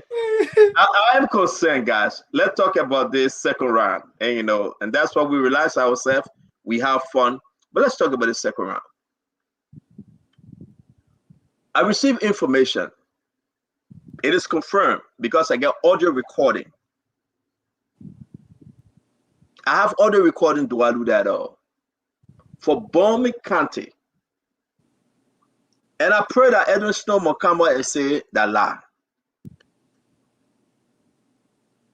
The president have sent enough money in Bomi, Grand Kipman, and Bopolu. These guys are buying voter registration card, right? And they're burning them. Something that Madam Sedi used to do. They're buying them. That Jose Yima Barca stronghold. And they burn them. Let me bring it on the floor, and I want Liberians to hear this because it is important. CDC buying it, $50, $25. They take your voter registration card from you. They burn it. Election day, you will not be able to vote because you do not have your voter registration card. So in this regard, we'll go around the table one more time. I know the person that spoke last was Dualu. So I'm going to go to my brother, Don Fadika, and we'll go around the table and we'll finish up with Dualu again. These guys are buying voter registration card right now. District number 3, I got the list of folks and the car that was bought. Bombing, the operation is there. They give money to Snow and other folks in Grand Kipman, in Bapolu, to buy voter registration card, to destroy them, to decrease the stronghold of Jose Yiman Barca. Don't Fadika, let's discuss this. Oh, Senator, there is a solution to this problem. First, it's illegal. This is voter suppression, and it is illegal. And given the fact that it is illegal, something can be done about it. I do not know to what extent or the magnitude of what they are doing, but if you put $50, you put about a couple of $1 million there, even $2-3 million, you can get almost all of them out of the market, given how poor our people are. But there should be a way that the NEC can fix this. There should be a way that if you lost your voter card, you should be able to get a new one if you can prove that you are that person and you can keep your number. People should be able to go back and get a new card because you cannot suppress the votes. You cannot do it. 2 things I think I will propose for you in your community. Just as you guys did during the election, when I woke up this morning, be brother, they told the polling station on the voting, and you guys are running all around protecting your vote. When you see that in your community, I'm sorry I'll have to say this, for Tade, Tabere, and get into the police. Y'all grab them, Tabere, and get into the police. If you see them, y'all come, y'all be your own vigilante. But on a serious note, these people need to be arrested. I don't know what the law say about those people or the punishment, but it should be a felony in Liberia as well. But what they need to do here is we need to start having some harsher punishment for people that try to meddle with the election. People need to be held accountable. That is something that you shouldn't be able to play with. But what I think On a community level, the community should be vigilant, because if we are hearing this thing, that means these people are available, they are talking to people. The best thing you can do, get the money from them. But tell someone, if you are a victim of this scheme, we need to collect data. You cannot just be saying, no, I get curious when I hear like we're talking this thing, because sometimes. But again, Fadiga, before I go to Conor Gray, Fadiga. You know which one to believe, you know. Yeah, but Fadiga though, you call it that they are victim of a scam. I don't understand, Mr. Duadu. The people ask you, say, "What, buy a photo registration card to burn it?" You give it to them for $50. Why are you saying that? That's let me tell you something, Stanton. Look, when people are hungry, the first thing our people do, they try to eat their integrity. Poverty will make you do so many things. For people that can get by, well, do you know how hard is it for people to see $50 in your year time? Do you know what that means for people? People can kill for a little at $50, especially people in a state of destitution. So you cannot blame the issue is that how can Unity Party take care of such a problem? This is what I'm saying too. It has to start with the community level. You see the buckle, then grab them, tabby, then take them to the police. Now, the first step. The second step here is we need to be able to identify those people. We need data. You can't say one or two off here. We need to have specific amount of people that are victim of this situation, and then we can present it to next. I don't think you're understanding my question, but anyway, we'll come back to you. So that's how the Unity Party. That's okay, how can Unity Party prevent this thing? How can Unity Party match up to these things? Because these guys are moving with money. They are going crazy in JMB stronghold, buying those cars to destroy them. How you think? Why would Unity So Party? I think you're asking the right. The main argument is it legal or illegal? The argument is it is illegal what the CDC. Let me answer the question, Bob. Yeah, okay, I'm sorry, Chief, go ahead. Look, Stanton, you're asking the wrong question. Why, in the first place, will a sitting government be doing something that's entirely illegal and against ECOWAS, against what the Americans have recommended? This is vote tampering. This is tampering with the vote in the Republic of Liberia. But let me tell you something. If President Weab's people are willing to come to you and ask to buy your vote, they are insulting you. They've told you that they've not governed you well. They want to keep you in poverty. That's exactly what they're telling you. If you're going to sit there and allow this, even though the people are very desperate, you are literally killing your people more and more. This is what Jefferson Koji said yesterday. He said they got accidental characters in government. They are going to remove all of them. They are literally threatening government officials in the government if they don't side with CDC. This is coming from Koji himself. So they know what's happening in the country. They understand the desperation of our people, and they are capitalizing on it. And Liberia should oppose this. Look, Fadiga said Tabedim. Yeah, I'm not Tabedim. I want UP to organize better and make people understand what's happening. Let the international community know what is being done by these people. That's all they can do. Stanton, I'll give it back to you. You're going to forward. Is it legal? Is it illegal? Listen, these guys, they're moving. Since these people talk about, let's just talk about the census, everything been a fraud, everything been illegal. Josh Manawia, he doesn't care. The people on the street buying voter registration card, and he say it's illegal, call ECOWAS, call USAID, call UN.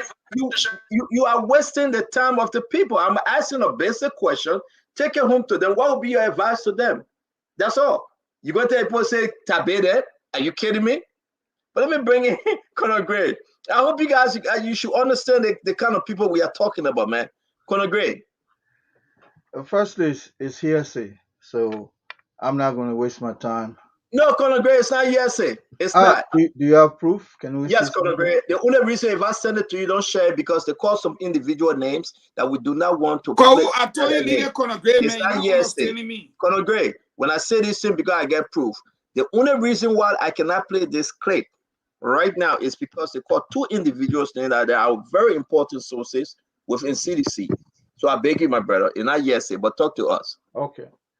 Now, but back to the Chief of Staff. Under Article UCMJ Article 97, there's something called unlawful detention.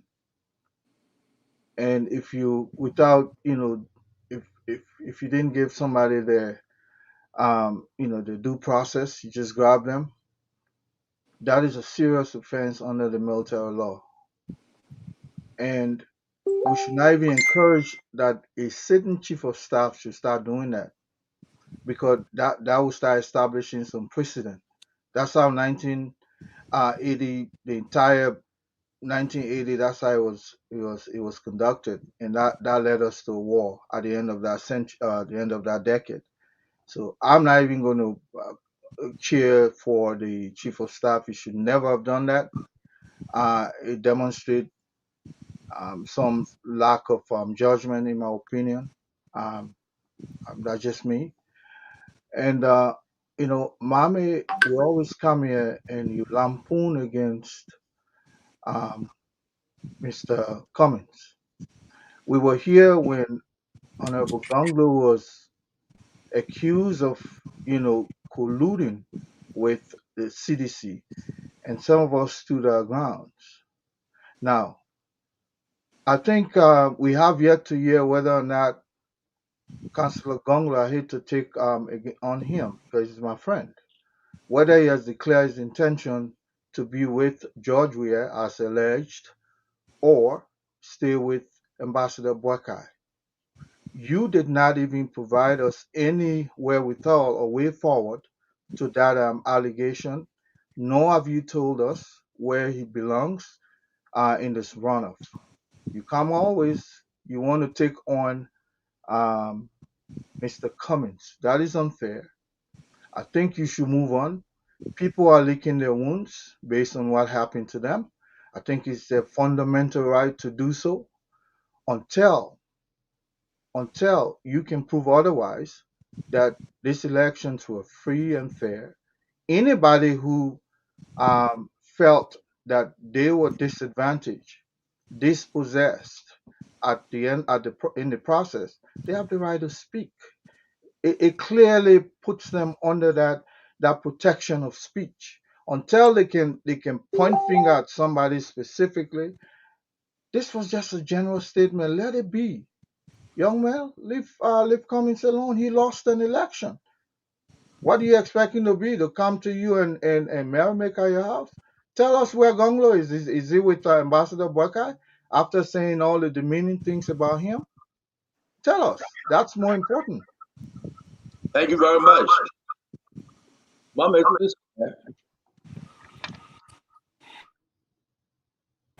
To me? Oh, okay. I was forming my thought around this voter card buying issue. You see, and you were asking for solution. I think the solution is for the opposition to ensure that one of these cases get to logical conclusion. Every time it happens, we just let it to slide. One thing I can always remember about the Spoon Network was during the Dillon senatorial election. One guy was arrested with ballot paper on the line somewhere around there. Something happened. They arrested him with some fake ballot paper around the Cinco era. It was going live on the fake ballot paper or ballot paper in bag, something, or voter card in bag. Live, they arrested him, put him in the car. Spoon followed him to the police station. He got down and entered the police station. Once the election was over, nobody heard about it. Nobody heard about the outcome. That one instance. Go back. In 2017 election, there were candidates who had NEC certified voter registration machine at their houses. They were arrested, taken to court. What came out of it? The only thing that came out of it was one of the persons that was called was denied from contesting. Who in NEC was he working with was not established. In the Dillon election, the person who was arrested on the line, the Spoon TV covered. Once the election ended and Dillon won, who he was working with in NEC was never established. In the Telia Ure case, once they paid for her car that was destroyed, Whatever other thing that happened with the election process and who they were working with in NEC to do that, nobody cared. This continuous action of allowing things to just go without establishing the connection in NEC is the reason why it continued to happen. On election day, one girl was arrested on the line, taking people voter registration card ID with some fumes. Arrested and taken to the police station. I think the opposition should ensure that that case is investigated and brought to logical conclusion. We have complained officially. Yeah, just saying this on the radio today because it came up. The head for the national, I think the head or the deputy head for the National Commission on Disability, pay bail. If you anywhere hearing me, pay bail. Took the voter cards of blind and crippled people, disabled people. She put them under the impression that she was taking the card to go and make a case at the National Elections Commission that the number of disabled people in Election Commission registered were less than the number of people that registered. So she wanted their voter card. She took those people voter card from them. The reason is the people expect that during the second round, there will be low voter turnout. Those voter cards that they are taking and the number that they are registering, the theory is they want to manipulate new cards. And because of the low voter turnout, they can get people to vote more than one time because they have voter cards that are already manipulated. So until the opposition can take firm action and ensure that some of these cases are brought to logical conclusion, especially the one that happened on election day, the girl was arrested taking people voter cards from them and taking the pictures from one polling place to another, from one community to another. What's her motive? Until you can establish that motive and link it to the person in NEC, they will continue to do it. So we should not allow them to slide. Let's investigate and find out in whose interest was that girl working. What happened to the case after the election process? Let's establish that. Thank you. Let me also establish this before we go to Sister Kowu and Honorable Fagon. Guys, I really appreciate everyone coming on, but I need to make this very clear. Respect to Mr. Cummings, Tewon Gonglo, Clarence Moduba, and everyone else. But we will not go into the politics of the past because Tewon Gonglo, Mr. Cummings, and the rest of the guys, they are not in this race. We'll be marching forward to talk about Joseph Yiman Bwaka or George Manawia. Please. The people that come on the show every evening, 10,000, 11,000, at the end of the program, go and see 70,000, 100,000. Follow Spoon Network, Fabric, and Super. I beg you, for the next 3 weeks, we will not talk about Mr. Cummings. We will not talk about, except when they come out to take a position to endorse somebody, then we'll see how I help that candidate. But right now, the race between Joseph Yiman Bwaka and George Manawia. Help us sell this individual the best way you can to the Liberian people. I will take no offense of anyone if you celebrate George Manawia on the show.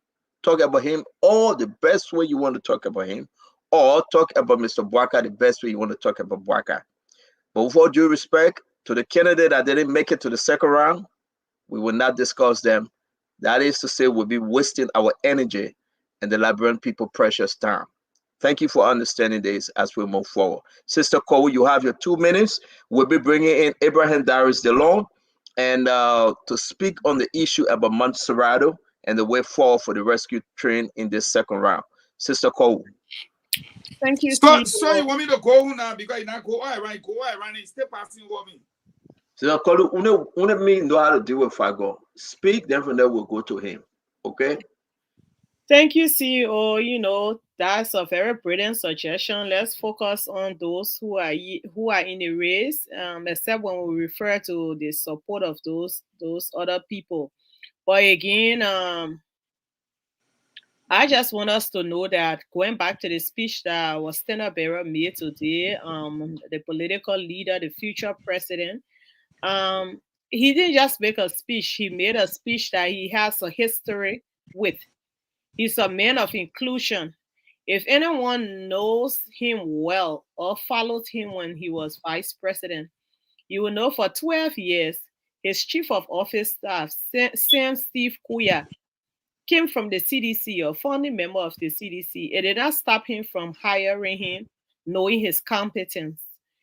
The founding Assistant Secretary General of the CDC, Ernest Fafi, also worked in his office. He's someone who opens his door to people regardless of their political affiliation. And the UP government itself has that credibility. So many people from the opposition worked there, the likes of Louis Brown, the current CDC campaign manager, Leon Eugene Nangwe, Jigwe, I talk about Sam Steve Kuya. A lot of people were coming to there, James Colley, and these guys were not made to say you have to come today and join the UP and get a UP ID card before you work. Very, very high profile positions. So the UP has that credibility of inclusion. They've done it before, and it's possible it can happen again. Omen Boyka himself within his own office, he's done that. So we know when he says his doors are open, when he says that all of the talents I need is not necessarily found in one place or with just the people I know, I'm willing to embrace everyone to build Liberia, he means it. So I want to speak to all Liberians to come on board, whether you're from ACA, ANC, CPP, whatever, come on board if you were an opposition.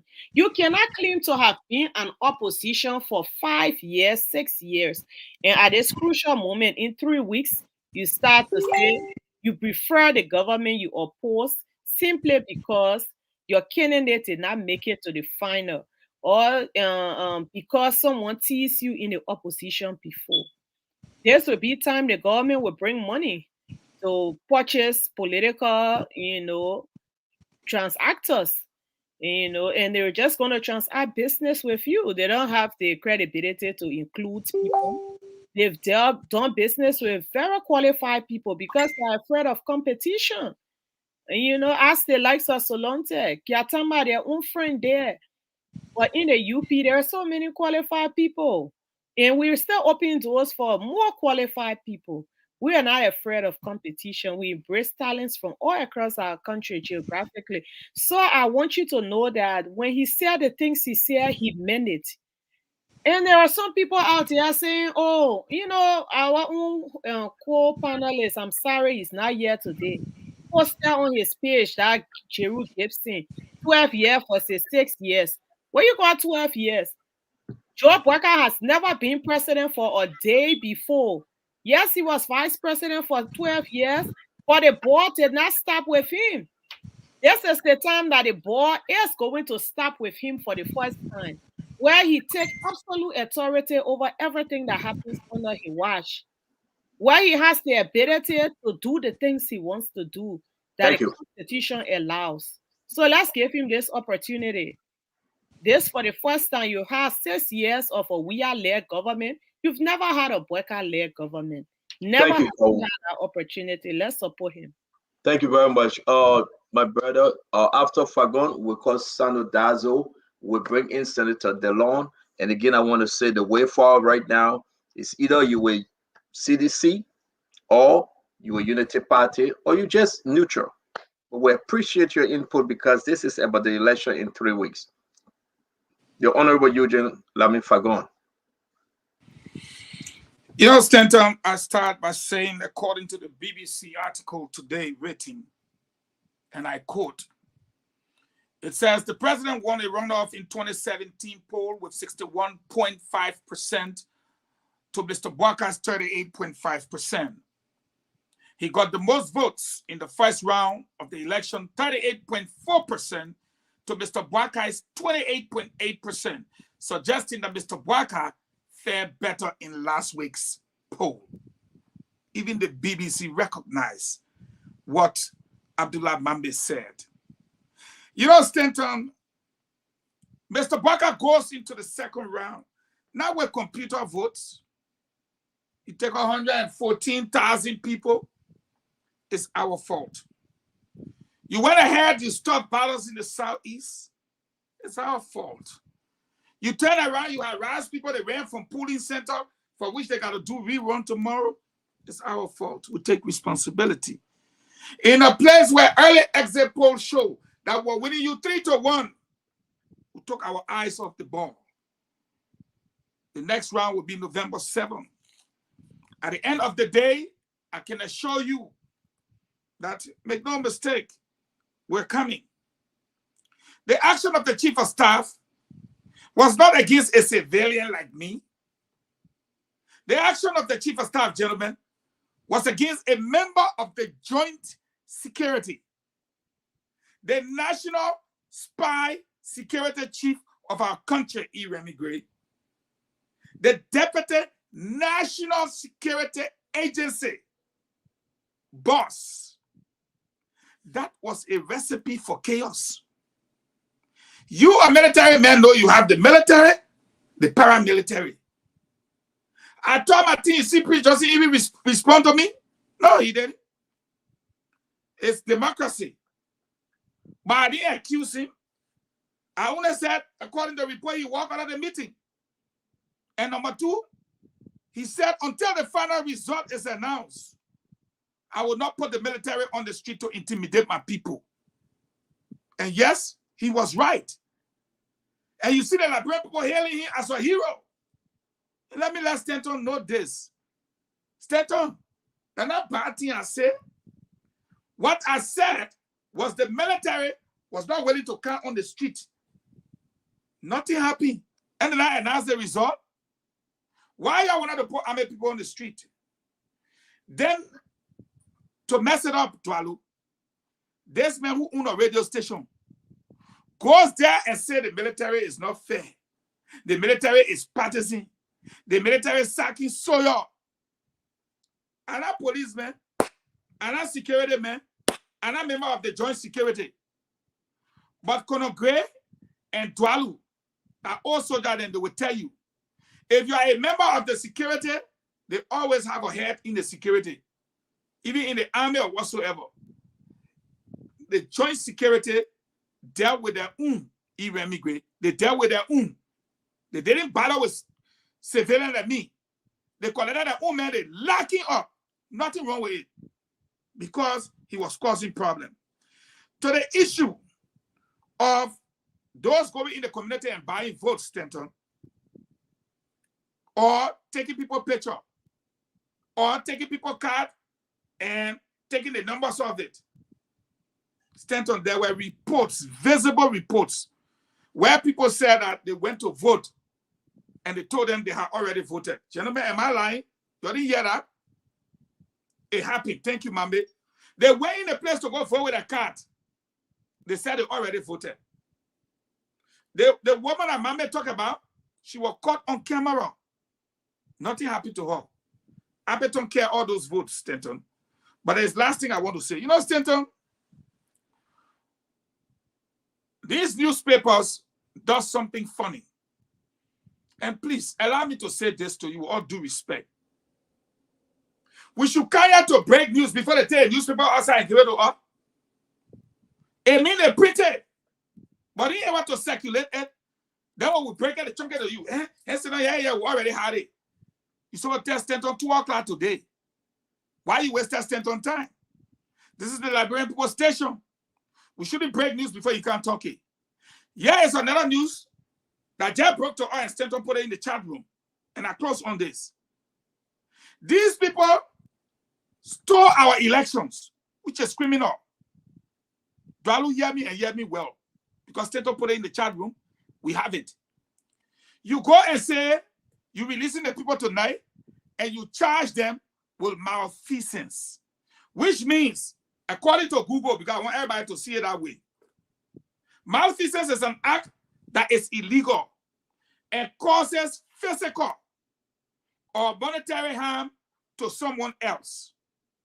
Malfeasance is intentional conduct that is wrongful and unlawful, especially by officials. I see you rubbing your head. That they cannot think you charge people with malfeasance. Who are hurting physically? Who are causing money problem to? This is our state. And this person is robbing the country of an election and you charge them with malfeasance and you send them home, so where you care our country, you will care our country. Thank you very much, Honorable Fagon. A whole bunch of things that happened and nothing came out of it. Just 5 days ago, thank you, Fagon. Arrested people. And look at what you're doing. You're charging with malfeasance. You're sending home. It's okay. No problem. Thank you very much, Fagon. Mr. Tuado, can you come in? Yes, sir. I'm here. After you, I'm going to bring in Sano Dazo to speak after you, Mr. Tuado. Let me say this. For those of you, and by the way, those of you who say UP should reach out, UP is reaching out to every single opposition because we are in the same block. Like my sister Cole said, we will reach out to them because we are seeking the same goal is the removal of President Weah. So the UP organization will reach out to every single individual, even those that ran in district and lost. We are still going to reach out to them because the reason why, the wisdom of Honorable Braga, people don't recognize. The reason why the train is being used because we can elongate this train as long as we want and continue to our card. So we always got space for more brothers and sisters to come in. But I want to say to young men and women in the country who are putting their hands out and accepting money so they can support President Weah. Let me tell you something. This is a one-time deal that's not going to feed you for 6 years. Honorable Braka's intent is to have opportunities in the country where you can have your own employment to feed yourselves, not expect handout from other people. Which would you prefer? A one-time deal that gives you $50 or unemployment that pays you $200-300 a month where you can eat for the rest of your time? Well, let me say this to you. CDC has no plan to provide employment in the country. CDC's entire goal is to keep you poor so they can control you. Is this what you want for your daughters and sons in the country? We say these things now because they are lies. We say them because you're living them. You know how it is. There's nothing President Weah has done in the southeastern part of Liberia that warrants anybody in that location to vote for him. To my brothers and sisters in Sando, Grand Vita, River G, all the way down in South Maryland County, name me one thing that President Weah has done in the Southeast, with the exception of coming to you and saying, I am your son. That is not sufficient. That is not sufficient. What about your sons and daughters? What has he done to the southeastern part of the country? I want you to open your eyes. You do not vote for an individual because you belong to the same tribe as he does. You vote for him because when you gave him opportunity to govern you and all the resources in the country, he took the resources and improved your life. Has he improved the life of the people in the southeastern part of the country? You have to open your eyes. You cannot vote on tribal reasons. You cannot vote on these superficial things. You have to vote on the person's capability to improve your standard of living. Has he improved your life in the southeastern part of the country? I want you to open your eyes in Grand Bassa County. What has President Weah done? With the exception of he coming to you and taking $500,000 of your own money to buy his own personal car. Taking money to only enrich himself. He provided no jobs, no opportunity. Look at your lives. Honorable Braga has a plan. And we cannot implement this plan if you do not vote this man out of power. President Weah must go so you can breathe, so you can get a job, so you can get a decent hospital, proper education for your children. This is what Honorable Braga brings. What does President Weah bring? He brings nothing but suffering and prostitution. He brings nothing but alcoholism and drug of our young people. We have to stop this. Stanton, I'll give it back to you. All right. So again, as I said, we'll be bringing in Montserrat Senator Ibrahim Darius Delon to talk about the way forward on this election. We're also going to be speaking to Sandra Dazzle Johnson. Once he speaks, he's going to pick up his call. Tomorrow we'll bring Yeka Koruba on after his election to speak on Spawn Talk for the first time. So let me bring in Sandra first, just for a brief minute. Dazzle, good. Hello, how you doing? Hello, I'm doing great. How you guys doing there? Good, Senator. For the next few minutes, former Senator Johnson, talk to us about what's going on in Bowman County, please. Information that people are buying voters' registration card and burning them. Well, in the first place, I want to take this time to salute the good and peace-loving people of Bowman County and telling them thank you, big thank you to them for voting Ambassador Joseph Yumabwaka, President, Alice Senator Katala, Senator Obadiah Bane, Representative Bishop Mala Johnson, Representative, and State Pinjala, Representative. You all did very well. And again, we are coming to you for the runoff. Though NEC has not declared campaign open, but we are coming back to you so that you can stand by Ambassador Joseph Yumabwaka. Remember his words. Akumu Bwaka comes over the burning boom. She's one of us. So let us pull together, let us stand up together, and show the world that public government is the deal for Ambassador Joseph Bwaka. This time around, you are not going to vote for representative. You are not going to vote for senator. You are going to vote for one person for president. Joseph Yumabwaka. Now, let's come to those criminals who are passing every money into our villages and towns to buy your voter cards. What they want to do to you is to deprive you. We are having trouble. We are having trouble hearing you. I don't know. You got something playing in the back. We are having serious trouble hearing you, Senator Johnson. So then what we do, if you can hear me, we will have to bring you in once you're somewhere and you can talk better. Because I believe if I hear you say it's raining, we are. Senator Johnson, if you can hear us, we will have to go. Dazzle, if you can hear us. I'm hearing you. I am hearing you. All right, so I hope that we can get him on the line again. But I believe we're hearing what he was saying. Dwalu, Fagon, Mambe, Ed Remingray, Kwawu, Fadika. I think he's talking about telling folks thank you for voting overwhelmingly for the opposition in Bomi County. I heard that right, Dwalu? That's what he was talking about. Therefore, this is about precedent now between George Manawe and Joseph Yumabwaka. I also spoke to the incoming senator, Alex Starter of Bomi County. I will be calling him that he can give few words. Now, the reason we're doing this, folks, a lot of people say, hey, man, can JMB take this thing the second time?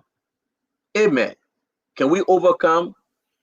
Hey, man, what's going on? But when I spoke to Alex Starter a few minutes ago, he promised. He said, we deliver bombing, we can deliver bombing again. He's all of the country. He's in Ghana. He said, once he get back to Monrovia, he will appear on Spoon Talk on Monday. But he said, we all of the country, we can, we deliver bombing, we can deliver bombing again. Fagon, let's start this thing just in bombing. I beg you, let's do the 1 minute because the long will be coming and maybe Sandra will call again. Real quick, Fagon. What's the issue in bombing? Do you have any issue in bombing? Do you have any issue in Grand Kidman and Bapolu? Well, as it stands, the people of the Western region, we are still investigating what happened in parts of our region. As for Kidman, we have concluded what happened in Kidman. We have the evidence. There's a guy there. I don't think he hates Joseph Bwaka. He will be given a second chance, and then we'll show him where the power. His name is Aegis Bombo. Everybody knows him. He's not a hating guy. He's the biggest businessman in that area. And people came from across the border, of course, and voted there heavily for George Weah at his expense. We're dispatching people to talk to him that should not be repeated. If he repeats it, then it means that George Weah should win. Our people are very clear with him. He is from across. So if George Weah does not win, we'll take him out of our region. It's just I beg you, Fagon. I beg you. I have the Then senator-elect. Fagon, I beg you. I'll come back to you. I have Senator-elect Alex Starter on the phone. Senator-elect, thank you very much. Congrats to you, man. A beautiful win. And thank you very much for all you do. Now you are going in there to represent the people of Bomi. Thank you very much. Welcome to the Spoon Talk. Welcome. Thank you, Senator. Thank you to all of you on the Spoon Talk. Thank you for the kind words and compliments. Thank you. We got a quick question. This issue, folks from your county came up to me today, sent me voice recording and some messages that CDC folks are buying voter registration cards. They are buying it. They are burning it because they want to decrease the chances of Joseph Yema Boyka winning that county again. What say you, sir? I had the same information, and I think we got on top of that already. That people will say they want to they want it out because some NGO group chose assist them to do all the day the house number because they keep it at a cost. You know, they will pay the people to keep their car for a while, but the people out there elected to that. So they will spread it quite fast. I told my team already, moving around. This weekend we'll move from village to village to ensure that doesn't happen. Right? And we have to add a democratic process to take place. And it should be free, fair, transparent.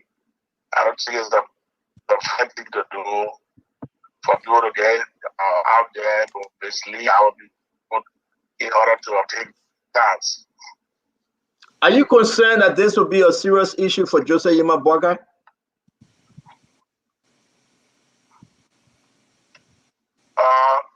With this before the election, people,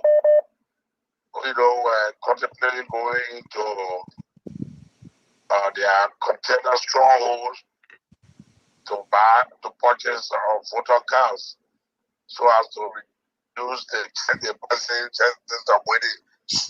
We inform the people then, and I think it could be the same thing. So we get to step up our game to ensure that they are properly informed, and so they keep their cards, because what we say to them is important for them to keep their cards. That's what makes them citizens.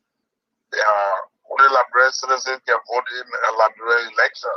So if you say a card, then you're saying United States of Liberia, but the word is spreading, and we need to step up the education to our people. Creating awareness. It's not sufficient just to, of course, we have our station broadcasting, but we dispatch people to go into the villages and the towns, and then message. And it is unique to bombing. Other countries must be aware, and I think your network must be on the straight so that others will do similarly, because this is very wrong. My last question, then I can bring in your brother Fagon. You know he's from your county. You know Fagon very well, the one that can give us hard time, and the rest of the guys. But my last question, Honorable Tyler, again, congrats to you. I received information today, Honorable Tyler, that you were approached by sedition members of CDC. Why? If it is true, I can share with you some very important information personally. But what I received, it seemed to be that they reached out to you. Was it just to say congrats, or are they trying to move you over to their camp? To be quite honest, I got one or two calls from some of my friends on the other side. I've been the CDC, congratulating me, and that's where the conversation started. We didn't go further than that. It was, I've been spoken to you, congratulations. I've been spoken to you for a while, congratulations. Some of them, I said, I've been spoken since February. Some since last year, and they were, and I appreciate that, they reached out to congratulate me, and that way the conversation started. We didn't go further than that. The voice of Honorable Alex Tado, the man that now going to represent Bombing County, like Edwin Snow. He will be the second senator. And yes, indeed, you beat Maurice Satoma. So thank you very much. Let me bring in Fagon and the rest of the guys. We are not going to hold you too long tonight because we expect to have Abraham Darius along next. Honorable Fagon, your Bombing brother. Thank you, and congratulations, Senator Tyler. Thank you again. Yeah. The Kulapo say, Manawejo, say na fono bandinuya, Manawejo, say na fono bandinuya, Manawejo.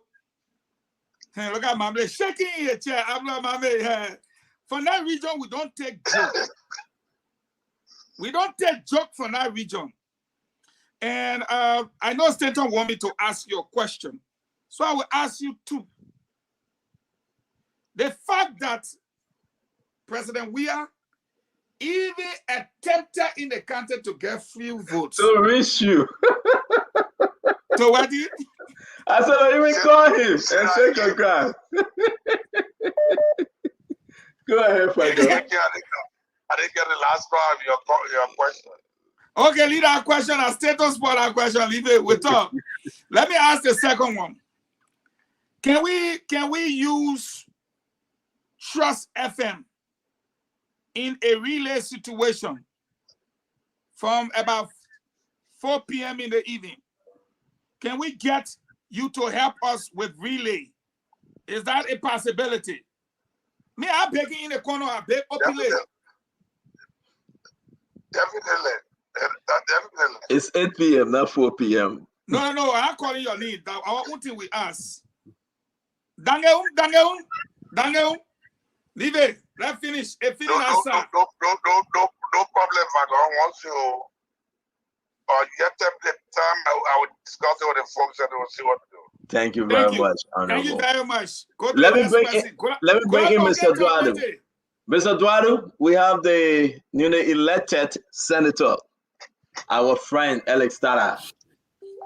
Well, for me, I don't have a question for the senator. I just hope the senator's new tenure at the legislature is substantially different in terms of improvement than the previous when he was a representative. That's all I have to say. Thank you very much. Don Fadika? Mr. Tyler, incoming Senator Tyler, want to congratulate you. I have one question.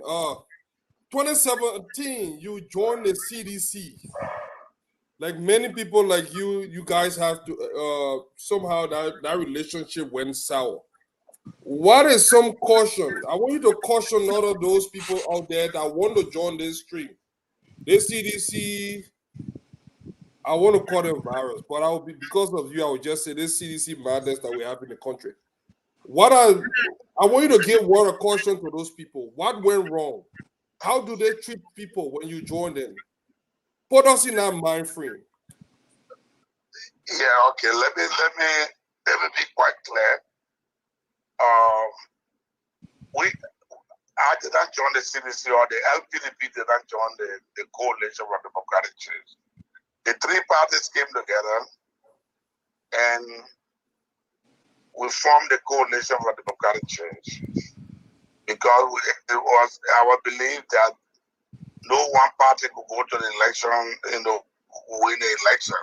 So for the first time, we put a coalition together in Liberia that worked, that was supposed to win the election, the presidential election. And all of this good discussion we had, including the one I was reading, because you cannot put everything in an agreement, including the one I was reading, especially as it relates to the governance process, was never followed. In fact, I can tell you for the records, and even some of those who went back that want to collaborate were made, that after the election, even a thank you we didn't get. With all that we did, even a thank you to say, gentlemen, after our hard work, we earned this victory. Like most people would do, where you sit down in that glass and say, gentlemen, thank you for the good work. It's time now to move and work for the Liberian people. That did not happen. I challenge any of them to say what happened. In fact, because of our stand and God were, critical, they got tax ceiling, dissolved the governing council. And the purpose of the governing council was to guide in a way, help from behind the scene with the governance process. It did not happen. Simply put, the guys are not people to trust. They don't keep their promises. They can't keep giving a promise of saying we meet to talk about the country. They cannot keep that. they don't have that kind of attention span to even sit and discuss the governance of the country. And from our level, after serving the capacity we serve in, I'm not interested in us sitting and just talking social talk. I'm interested in talking about the country, how we also get it there, and the rest of it. And so that's where the disagreement started. No that they will tell you that Tyler asked for a job, and because he didn't get a job, so X, Y, Z, nobody will tell you that. But those, even I can say this also to you, Fadiga. Even those some of the parties that formed the six parties that later on joined, or I don't know what other arrangement they are, were parties that came to us the second round. And when we won the election, they got nothing. So I don't even believe they went there genuinely. Some of them went there because maybe it's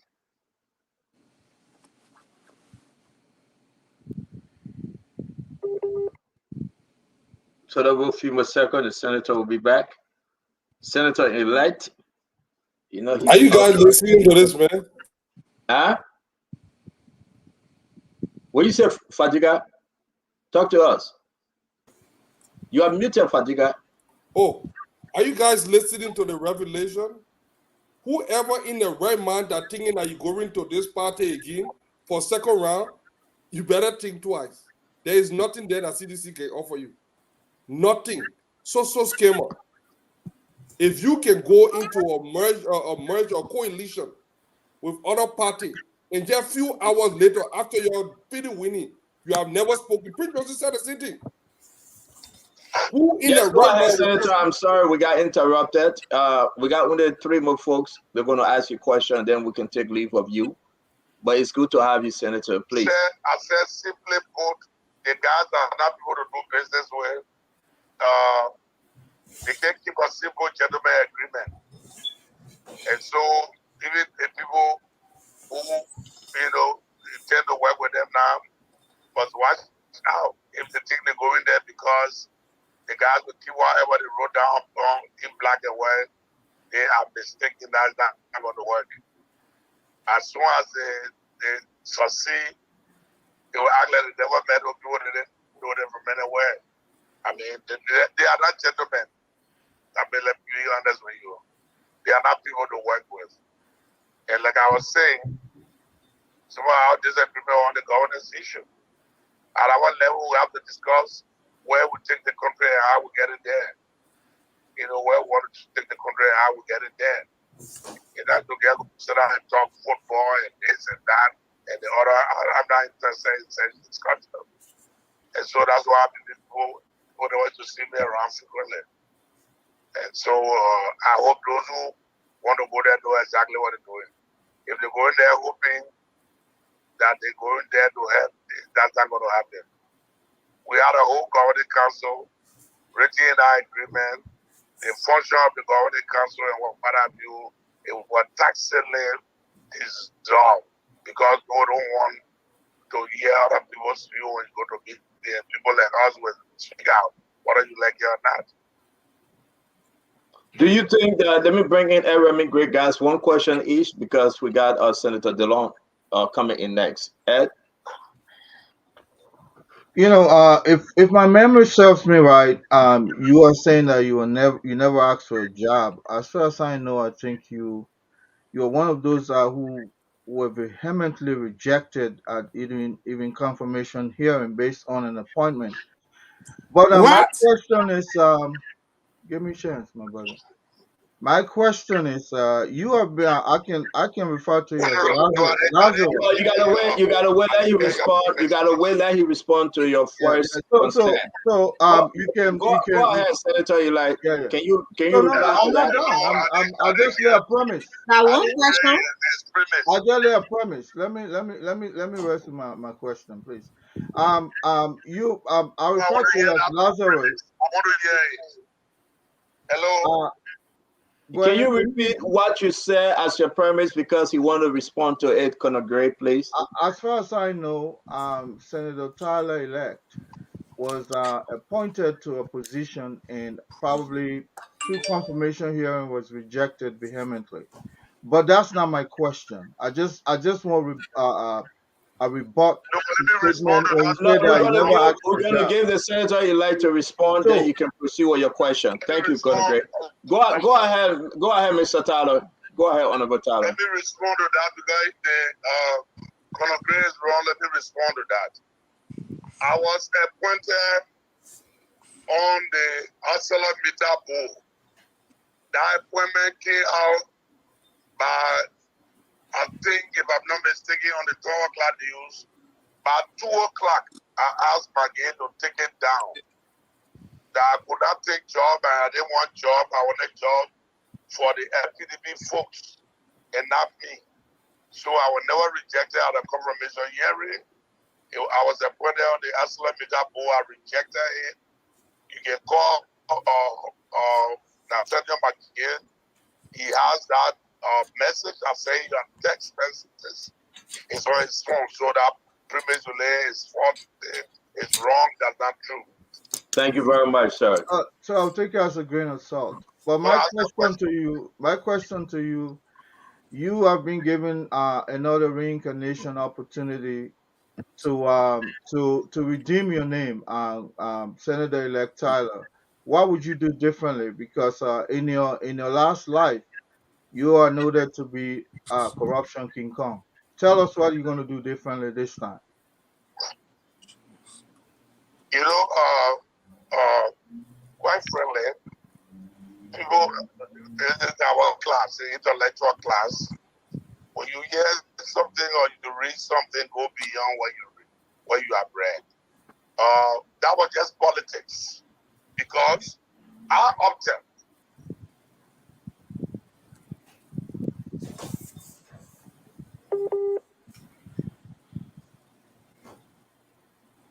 All right, folks, the internet again. We'll wake up a few more seconds. If not, we'll bring in Senator Abraham Darius along. You understand that Senator Alex Tyler is not in the country, so his internet, as he's traveling, his internet giving problem. Notwithstanding, when he come back, he will answer that question. I'm saying reconnecting. All right, there you go. The phone went off. So I want to say it's good having him. Like always, he says, Stanton, you can reach out to me. I want to answer the people's question. Now I'm in a position to represent Bombing. And we appreciate the Senator-elect definitely to come and join us today, that we can have a wonderful conversation. Folks, I'm going to bring in Abraham Darius along, Senator from Musserado County, as we discuss issue pertaining to the way forward. Again, guys, this is the Spoon Talk. We want you to please exercise some patience, because our message is to talk about the second round, not about the past. We want to tell everybody whether now it is the time for you to go vote. Now is this time. We need some education. We need no error. So let me bring in Montserrat Senator Abraham Darius alone. I bring it in by way of, there you go. He's in studio.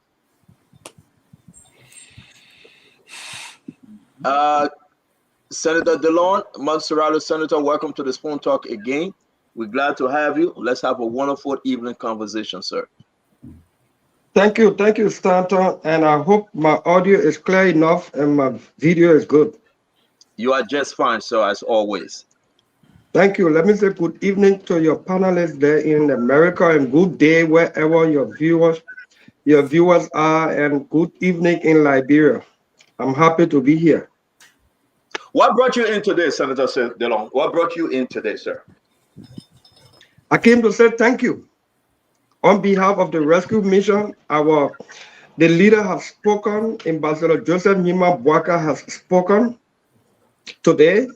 He has thanked our people, appreciated everybody, and has given assurance that his administration will be inclusive to reunite the country and start to put things in perspective. But before that happens, we have a task ahead, and I came to speak briefly to what we are doing and intend to do going forward. Dylan, are you happy? My question, we will bring in the question, we'll give you time to speak to Liberians home and abroad. But my first question, let me open this. Are you happy with the result? Is that where you thought, the Liberian people expected you to be? What's your own take on this result from the National Election Commission, sir? I'm happy, but I'm not content. I'm happy, but I'm not content. In Africa, Liberia included, to win a sitting government is not an easy feat. And to win an incumbent that is still wielding some popularity, some genuine love with all of the state resources and everything, it is not an easy feat to achieve. But I believe that we have demonstrated to an extent that we can pull it off in the end. So yes, I am happy, but I'm not content because the ultimate has not been achieved yet. And it is no time to relax. It is no time to be complacent. We want to appreciate our people who woke up to vote. We want to appreciate our poll watchers, but we'll do it differently this time. And that's why I'm here, to allay some fears, to give some clarification, to give some information, and to let our people know that we got to go into the runoff riding high on the momentum that we have. Increase the tempo of the momentum. Don't allow your ears to take in negative things, especially the negative things that are not true. Because, anytime you absorb negative things that especially not true, it can affect your body, your mental health. Senator Delon, again, we're going to go around this table to take questions from Mr. Eduardo, Honorable Fagon, Don Fadika, Mame, Comrade Kou, and retired Colonel Remy Gray. So I'm going to ask you my last question for tonight. Senator Delon, the issue of Montserrato, you was on Spoon, you say anything less than 600,000, anything less than 600,000, then you are not Senator Delon, because you deliver 2020. We saw the result, less than 500,000, sir. What's it you? Yes. So that is why I say I'm happy, but I'm not content, because the ultimate has not been achieved. And so when you go in these processes, you go there with all of the enthusiasm, and you want to rally your people into action.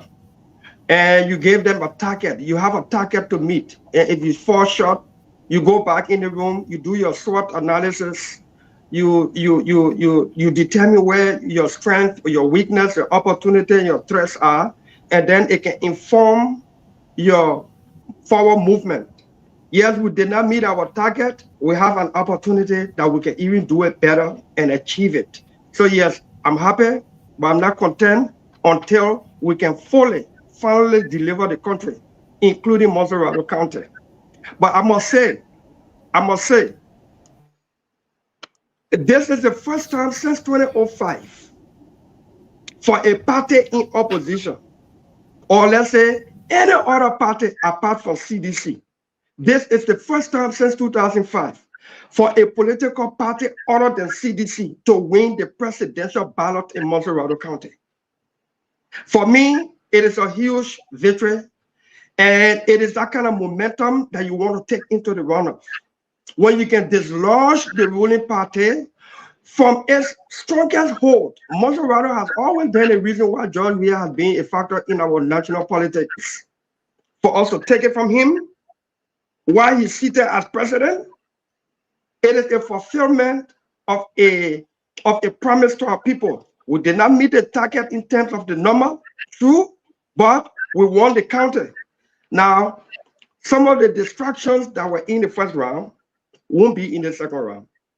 Our people will go vote, and there will not be too much distractions. Not plenty of people on the ballot, not confused who to vote for or whether they voted for, they intended to do this or not do that. No, 2 persons on the ballot. And that's what I came to talk about tonight in answering your question. That's what I came to talk about tonight in answering your question. Yeah, I'm not going to push you because I know I got a lot, but let me give my fellow panelists the chance to comment, guys. Ask your question, 2 questions each. I want to give Dylan enough time to explain the way forward if he want to, because I know they get their own bad game plans they don't want to reveal. I'm going to come to you, Mr. Eduardo Fagon will come in next. Then we'll go to Fadika, Mame, Komu, and retired Colonel Remy Gray. Mr. Eduardo, please. My questions are not usually difficult. They're very straightforward. And Senator Dillon, just to keep it very quickly, do you believe that our new strategy for the Southeast is adequate enough to not get the same result we got the last time? So we want to commit to our people that will do our utmost best to get a better result, improved result for other the Southeast. We are strategizing. We have gone back to the drawing board, and we've taken responsibility of some lapses, if there were any, and we want to make improvement going forward. There are things we probably did not do, and we have got some lessons learned. But the strategy won't be put on the air. Correct. No, I don't expect you to, Senator. Thank you for the response. And another thing, I called a few people today, and this is a recommendation, not so much of a question, and I called a few people to come up with a 30-second or 1-minute video on how to vote. I mean, it can be a simple TikTok video on how to vote with Honorable Bwaka and Jeremiah Kun on top and a darkened picture on the bottom representing the other side. And say, this is the only way you're allowed to vote. Is that something you guys got to put out there so we can begin distributing them across the country? Yeah, we have it in the works, but being law-abiding, the Election Commission has to officially announce a runoff and declare campaign open in order for us to put these things out. But one thing I can say, we know without waiting for the official announcement from the Elections Commission that Joseph Bwaka and Jeremiah Kun will be number 1 on the ballot this time and not number 2, because the names on the ballot will be alphabetical. Since Joseph Nyima Bwaka, last name is Bwaka, starts with B, and we are last name starts with W, Bwaka will now be number 1 on the ballot, and we will be number 2. So our people will now know, and we educate them. We make it very resounding in their ears that we're going for number 1 this time. And also, the ballot paper will not be flooded with plenty of people, so it will be at least visible enough for our people to see the difference. And one huge distinction that would be on the runoff ballot is that Joseph Bwaka and Jeremiah Kun are 2 men, 1 papi, 1 young boy. George Weah and Joel Howard Taylor are man and woman. Don't vote for that ballot. Don't even look at that play there. Just look for the papi and the young boy, Joseph Bwaka and Jeremiah Kun. The 2 men, the other ballot there with Weah, he there with woman, honey, Joel Howard Taylor. Just leave it. Don't touch it. Just go for the 2 men, the papi and the young boy. Number 1, 2 men. On it. Don't touch it. Yeah, don't do nothing else on it. These are the kind of simple ways. These are some of the simple ways we want to spread the message with our people. It is not against the law to start telling our people now that Joseph Bwaka and Jeremiah Kun, they are number 1 on the ballot, because that's how the ballot will be printed. All right, thank you, Mr. Fagon. Well, thank you. Senator Dillon, how you doing? It's good to hear your voice again tonight. God is good. Thank you, my brother. Yeah, the last time I spoke to you, you could barely talk. I had to talk for you, so you're talking for yourself tonight. Yeah, my voice. Yeah, I'm still under the weather, but I had to do this. I got 2 tough questions for you. You don't have to answer them. As a senator, not a lawyer, as a senator, not a judge, the same applies to you being a supporter of the rescue train from the Liberty Party in this alliance. It is a right, not a privilege, for voters' education. A lot of people said to me, let's not do the recount. I said, okay, if you don't even want to do the recount, no problem. But we are so many, and we are about to push our political leader to call for an investigation into how 114,000 votes became invalid, accounting for the population of 3 political subdivisions: River Says, Ting River G, and Grand Coup. Are you interested in knowing how 114,000 of your citizens got disenfranchised through invalid votes? And will you support our appeal to the political leader to ask for an investigation only of the 114,000 votes, so as to allow us to get to know what happened and correct the situation going in the second round. Speak to it. What are your thoughts? Okay, so I'm not going to discount that.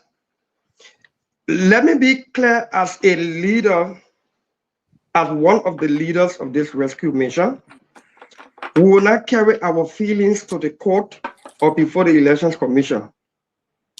We carry facts if we have them in our hands. Because every time you make complaints without merits and facts, it will diminish your momentum, it will diminish your standing. People don't feel cheated. People must prove cheating. You are the math guy. You are the guys who do the statistics. You review the records. When in 2005 we had 711,000 registered voters across the country, in 2005 we had 79,000 invalid ballots.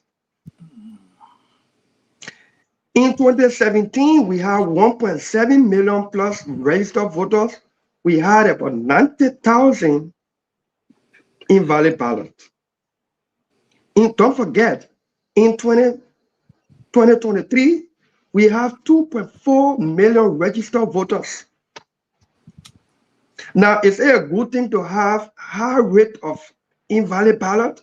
I don't think it's a good thing, but if we have 711,000 registered voters across the country and we have 79,000 invalid ballots, imagine how much invalid ballot without sufficient voter education, the way I would downgrade our people level of education and being illiterate and all that stuff. Imagine the number of invalid ballot that you will get out of 2.4 million. All we can do is to ask for an audit of the invalid ballot so we can be sure they are invalid for a fact, and why. So we as a country can improve on this so our people can know how to vote and vote better.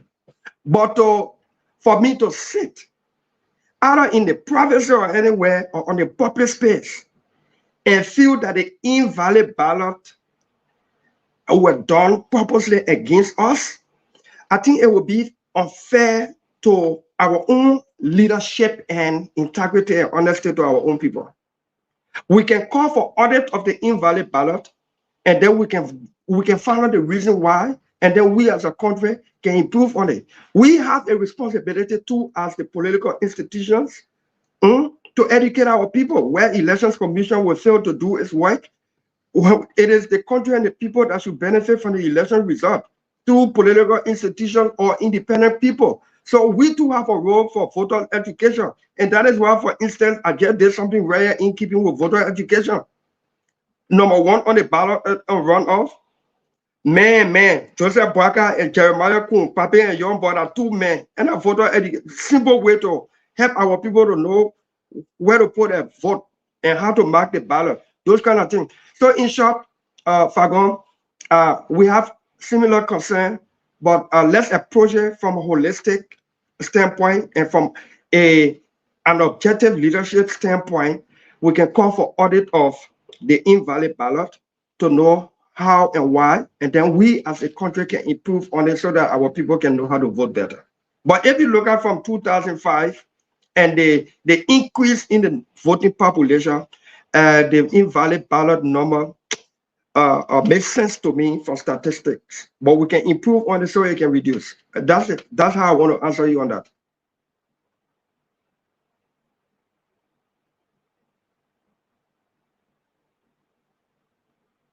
Without hearing you, sir. You're muted, Pago.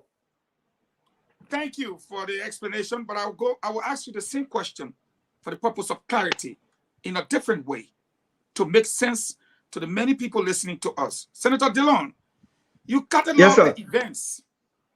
You talk about 2005, we did not correct it. You talk about 2011, we did not correct it. You talk about 2017, we did not correct it. Senator Dillon, my question to you was not a complaint to say we must go to the court or provide facts or we must have facts before we complain. Senator Dillon, my question to you was, does it bother you, because the election is over, that 114,000 of our citizens were disenfranchised as a result of invalid votes? And it is a right of the Liberian citizen to have voters' education provided by the government. Anything party does that their own business. They want you doing here, that help, but it is their right.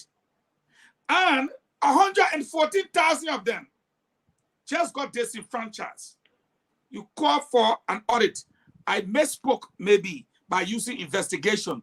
Investigation, in my opinion, audit, whatever, is trying to find out whether or not these people were actually disenfranchised as a result of their doing, or it's something we can correct. And here is where my question comes from. If you look on the ballot paper, Apeton Deo, but Apeton GDM appeared twice. Am I lying? That is an error from NEC. That's NEC mistake. Secondly, the lines were drawn horizontally. And it's not like a square peg that you say, I got to put my thumb in. So, as a senator, if NEC herself has admitted to an error on the ballot paper, how is it that 114,000, Senator Dillon, of our citizens, and we cannot go and open a pass and say, we got November 7. Let's take 3 days and look at these things. Let's see what went wrong so that we can correct it, so that when our citizens vote again, they don't make these mistakes. We're not taking anybody to court. Senator Dillon, I put my question back to you. Does it bother you? And if it does, what can we do to make sure 114,000 of our citizens, not 2005, not 2011, not 2017, not 2023, but this 2023 second round, that they do not get disenfranchised because NEC made a mistake? That's my question to you. What can we do? Help us. Give me your thoughts. So we met as a campaign team at the leadership level with the standard bearer. Yes, sir. And I will be careful as not to speak to some of the discussions, but regarding your concern, we have concluded that we'll do an observatory note to the Elections Commission, noting our observations of things that we saw in terms of irregularities, and including our concern on the number of invalid ballots, and so that some corrective measures can be taken. Thank you. Yeah. Thank you very much. I yield to the next person. They made a mistake. You, they confessed to their own mistake. Then we made a mistake. You disenfranchise us. Then your own mistake. What will do with you? We sort of jail you. But again, I yield. Dwalu, who next? Thank you, Chief. Kadiga, it's up to you. Senator Dillon, welcome again. 2 questions. During this election, there were so many senators or representatives in this race, and people were trucked from one place to another. Those people may not be excited to go back to those same era. How do we intend to excite our base to get those people out back to those places to vote? Because this time around, there won't be senator or representative on the list. How do we intend to? Did your base truck? Did your base truck? So we are discussing those issues in the back, but as much as it is an issue of concern, if somebody go on a truck to move from where they live to go register to vote for somebody else someplace for small money, you gotta be careful how you can not gonna buzz it back. You don't know who they voted for president. But we are discussing some of these things in the back so we can know how to handle them and come up with a final decision. But anybody who got trucked for $10 or $20 can get paid $25 to do something on your own free ride. You transport them and they go vote against you.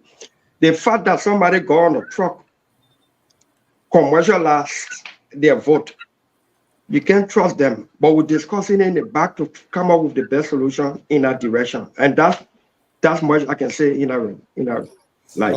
My last question is, those political parties like the communists, the Gonglo, the other people, I know they will be in the back, but I just want you to give a broader picture on how we intend, whether we even intend to reach out to them, and how are we reaching out to them? Is the campaign seriously going after these people? What would be the strategy? Vigorously. Vigorously with our everything. And normally when you're hunting, a smart hunter don't talk when you're hunting, or else you don't catch animals because they will flee. The tendency for them to flee. But I can show you. Will we get everybody 100%? We reach. But we're talking, and we're getting some concessions. We're getting some collaborations. We're getting some consent already. And in time to come soon, there will be some public pronouncement in that direction. But trust me, we are reaching out to everybody. Let somebody tell us no. Let somebody tell us no. Let somebody tell us no. But the senator speaking at 2 question marks. You can't ask 3. No. No, we got. We'll come back to you. We'll come back to you. Fadiga, we'll come back to you. Fadiga, we will come back to you. Fadiga will come back to you. No, I plan to do this for you today, Fadiga. I will forget, man. Let me ask the man for. Let me do it. Tell us, man. Senator, we need a corridor. I wake up every morning, people be in my inbox. But man, we're trying to reach your data, we're trying to reach the place. Do we have a central command that people can reach out to? And why is that not popular yet? Because we need it. I mean, it will not be someone they won't know who. But people keep, like, we wake up this morning, I just not get that far. Do we have a central command? If that is not in play yet, can we get that done? Okay, that question is good. It is noted, and we will do something between now and Saturday to have a central command that people can call directly. But trust me, if you answer 20%, you answer the other person to make it 21. They say the person can answer call. So, but I'm not going to defend or justify that. We will take that into consideration to improve on it. Mohammed, yes. You ask one of your questions, so you get only one question to ask, though.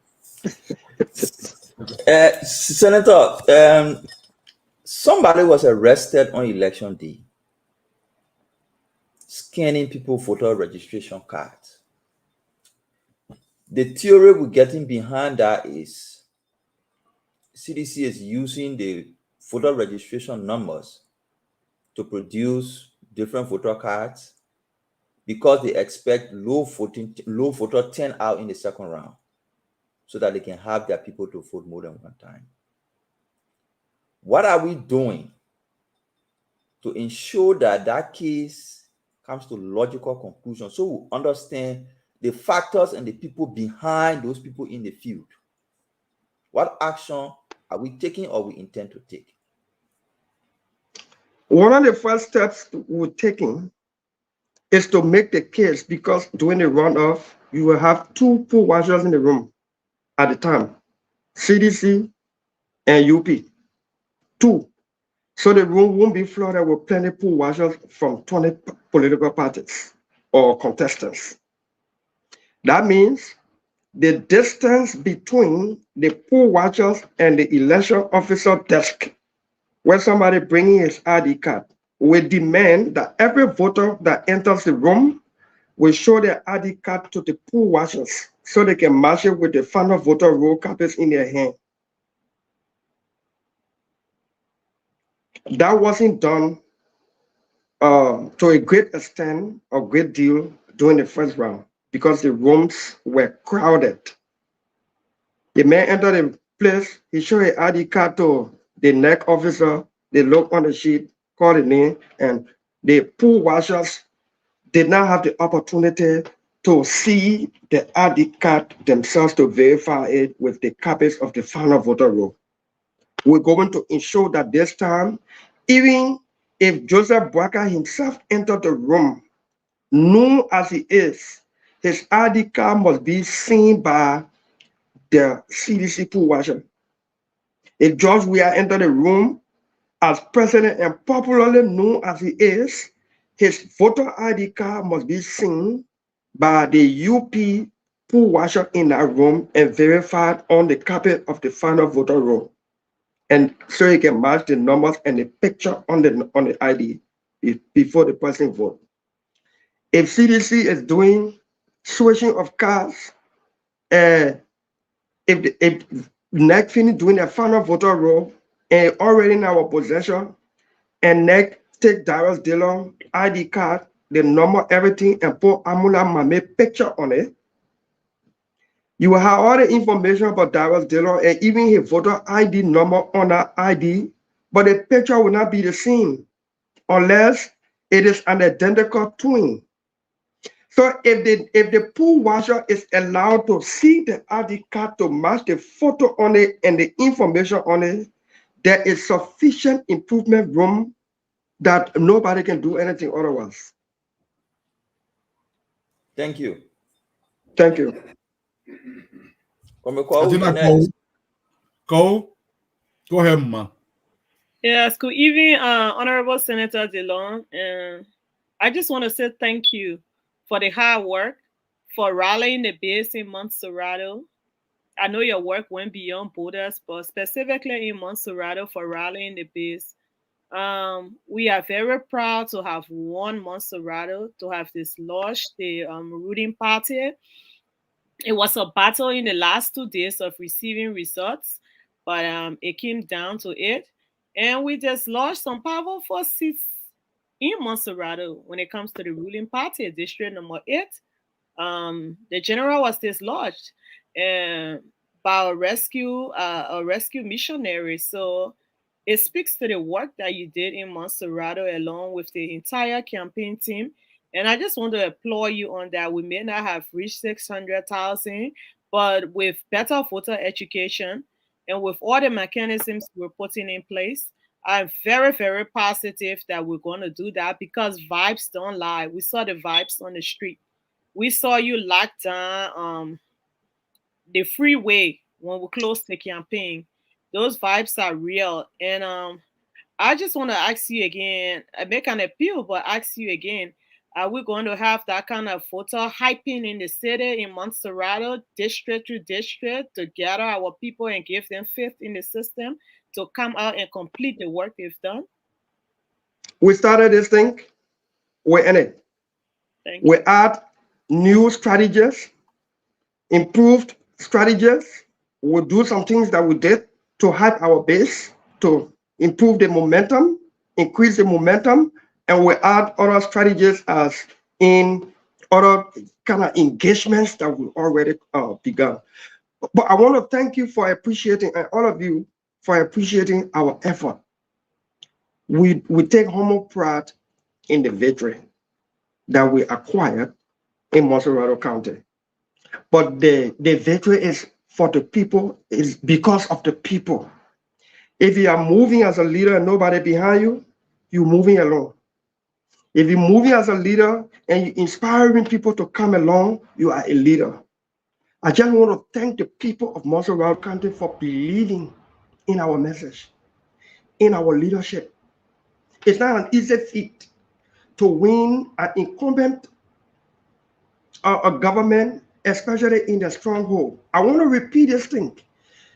No political party since 2005 has won Montserrat County on the presidential ballot. This is the first time. We've done over in 2017. UP had 115,000 votes, 155,000 votes in Montserrat County. And CDC was in the 200,000.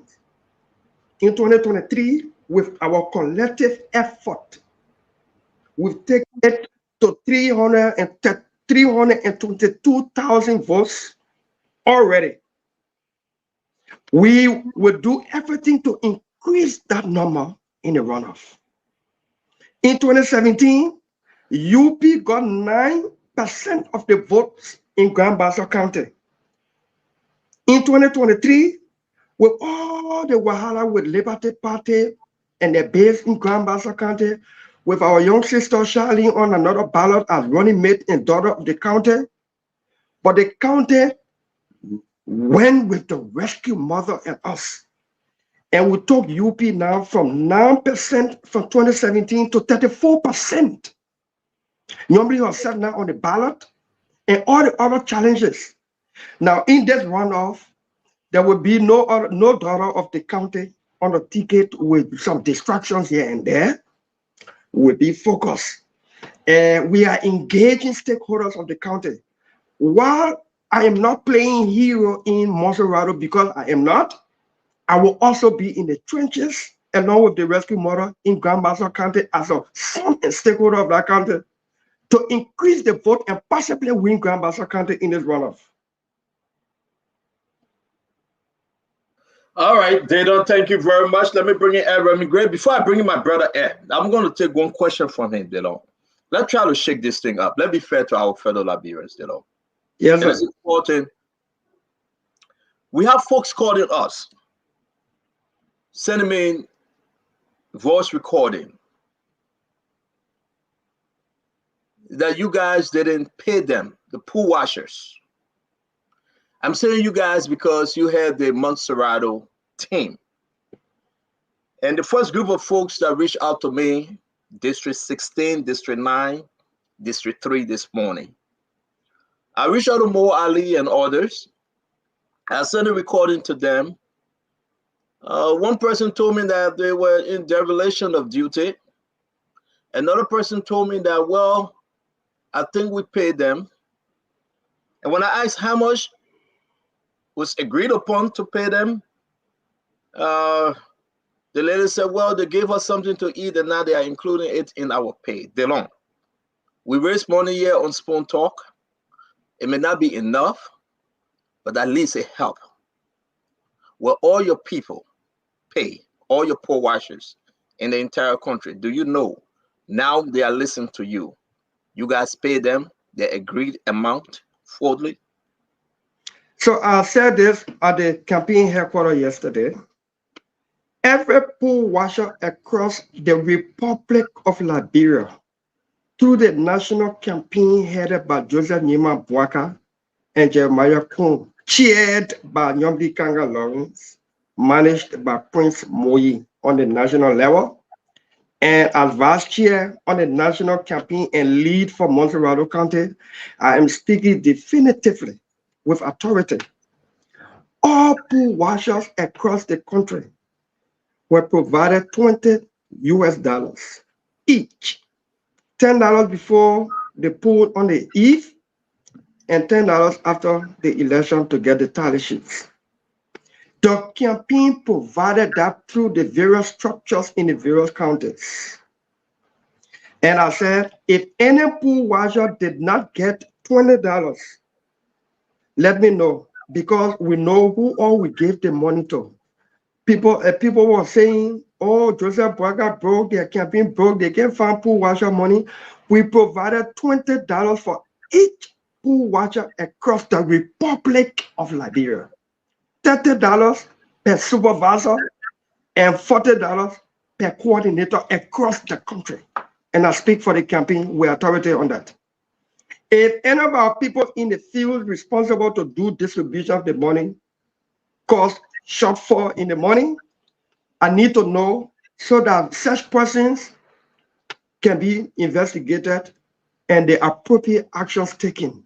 But the campaign, Joseph Bwaka, the people, all of you here, all of us together rallied, and there was provision for pool washing. Now, if anybody mistook the $20 to be exclusive from feeding and transportation, there may be a misinformation there. The $20 was inclusive of transportation and feeding. There were people who were volunteering that they would be responsible to feed people in some polling places and precincts. Those ones were voluntary, but the campaign showed us the responsibility and we met our financial obligations. And I speak to this with authority.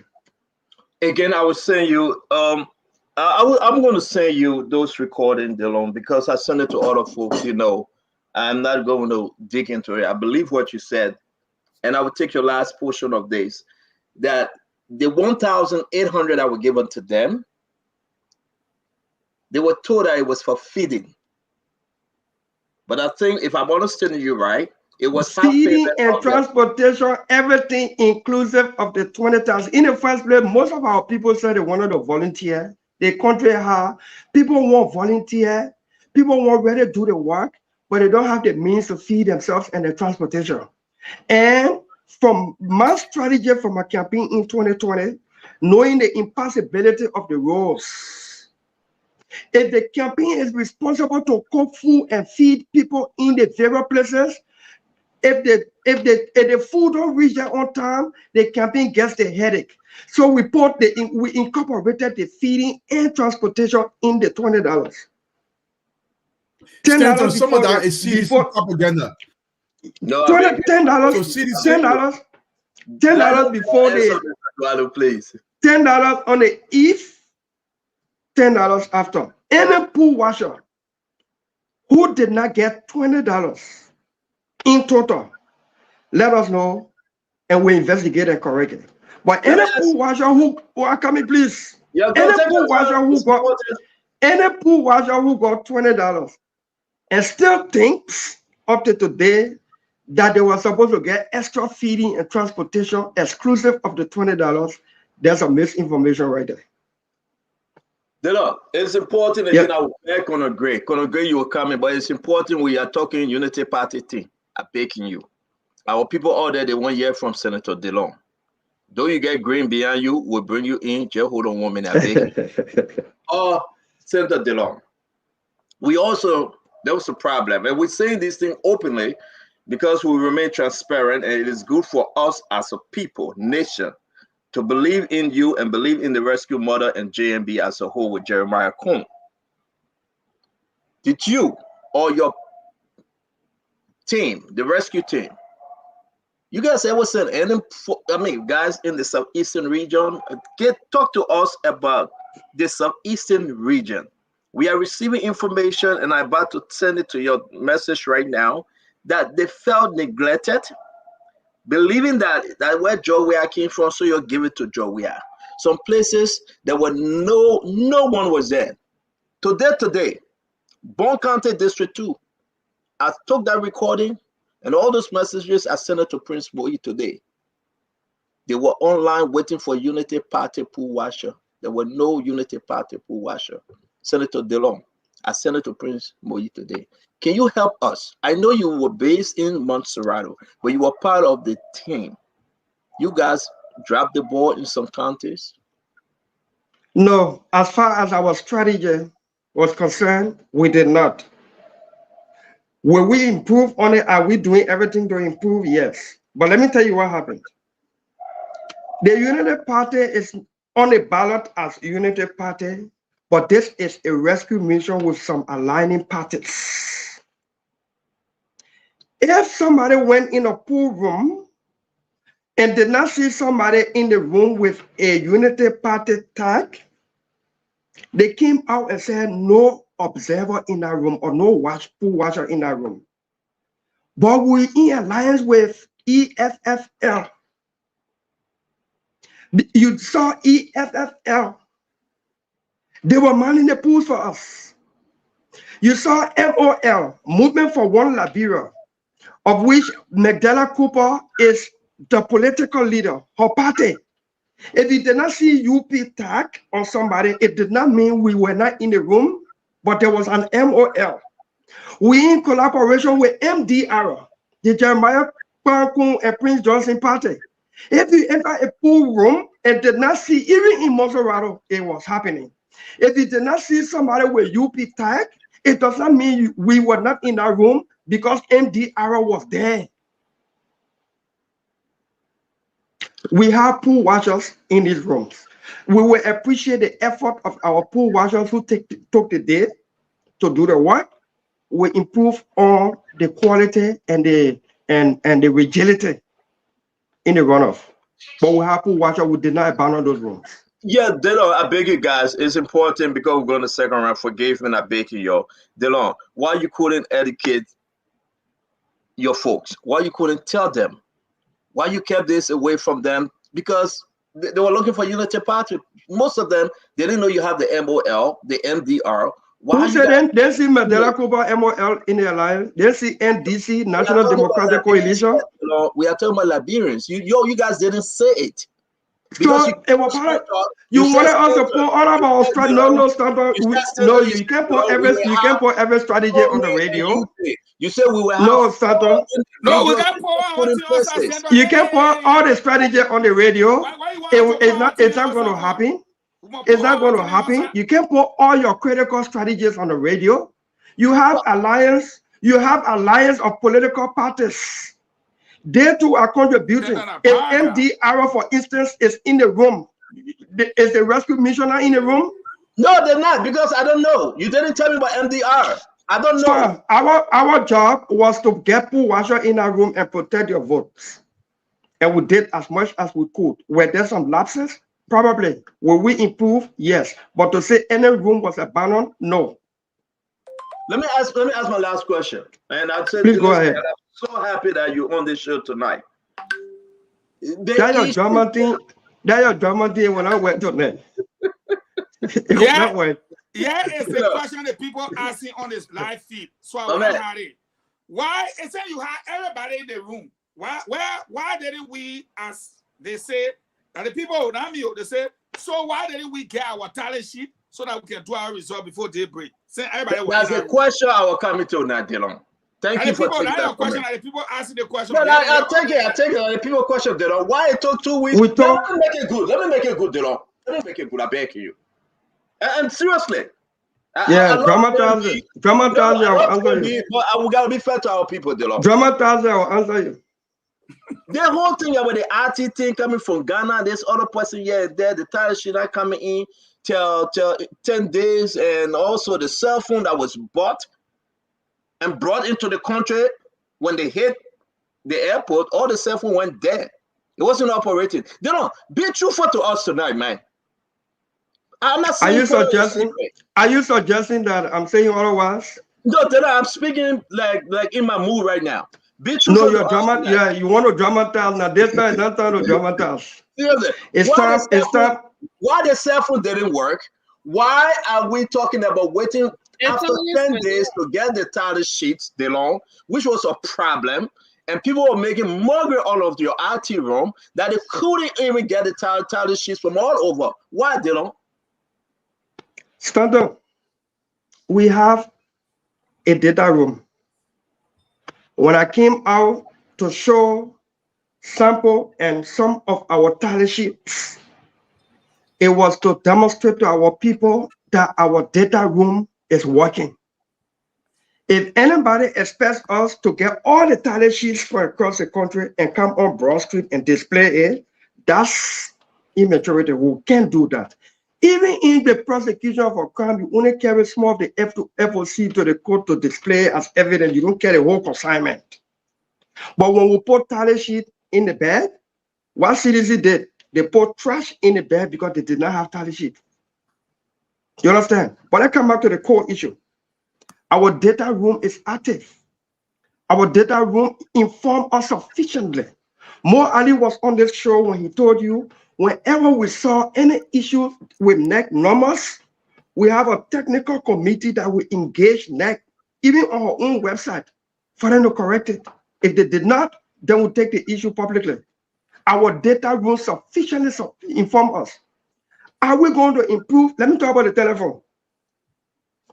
If somebody gave, out of goodwill, gave you 2,000 pieces of phone, and you assemble it and you send it out, and only to find out that it can't take the software. Somebody gave me one phone from China. It's only built for the China system, the Chinese system. It can't even take Google. It can't take Facebook, the app. It can't. Now, when you get a kind of, I'm just giving an example.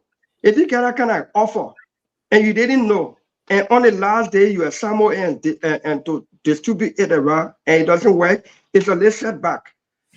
Are we informed about that setback to correct it? As some of the things I said, we are informed by some of the lessons learned, and we are on top of the game even now before they can even announce the runoff. I appreciate your answer, Dilla. I think you've been very truthful. Kid, and all joking aside, I do appreciate this because when the people beat on us, I call Fadika, I call Fagon, I call Mo Ali, I beat on Yombly all last week. I was beating on Yombly. So I do appreciate. And I think you've been very sincere to the folks here tonight as to the way forward. Thank you very much. Let me bring in Conor Gray. Conor Gray. Cause I'm not gonna grill you too much today, and my concern is I'm on the same side. How you agree with me? You don't know what side I'm on.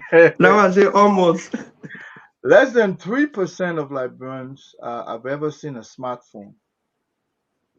Out of that percentage, 3/4, which is 75% of them, have access to data. So Liberians in entirety, the entire country, may not even know who Joseph Boakai is, may not even know who Jamal Kun is, and they have a right to be that way. Like I said, I always say I serve in the military, and we used to train people by color. We tie one red glove here, one white glove. When we say left, we raise the white glove. That's how the people learn.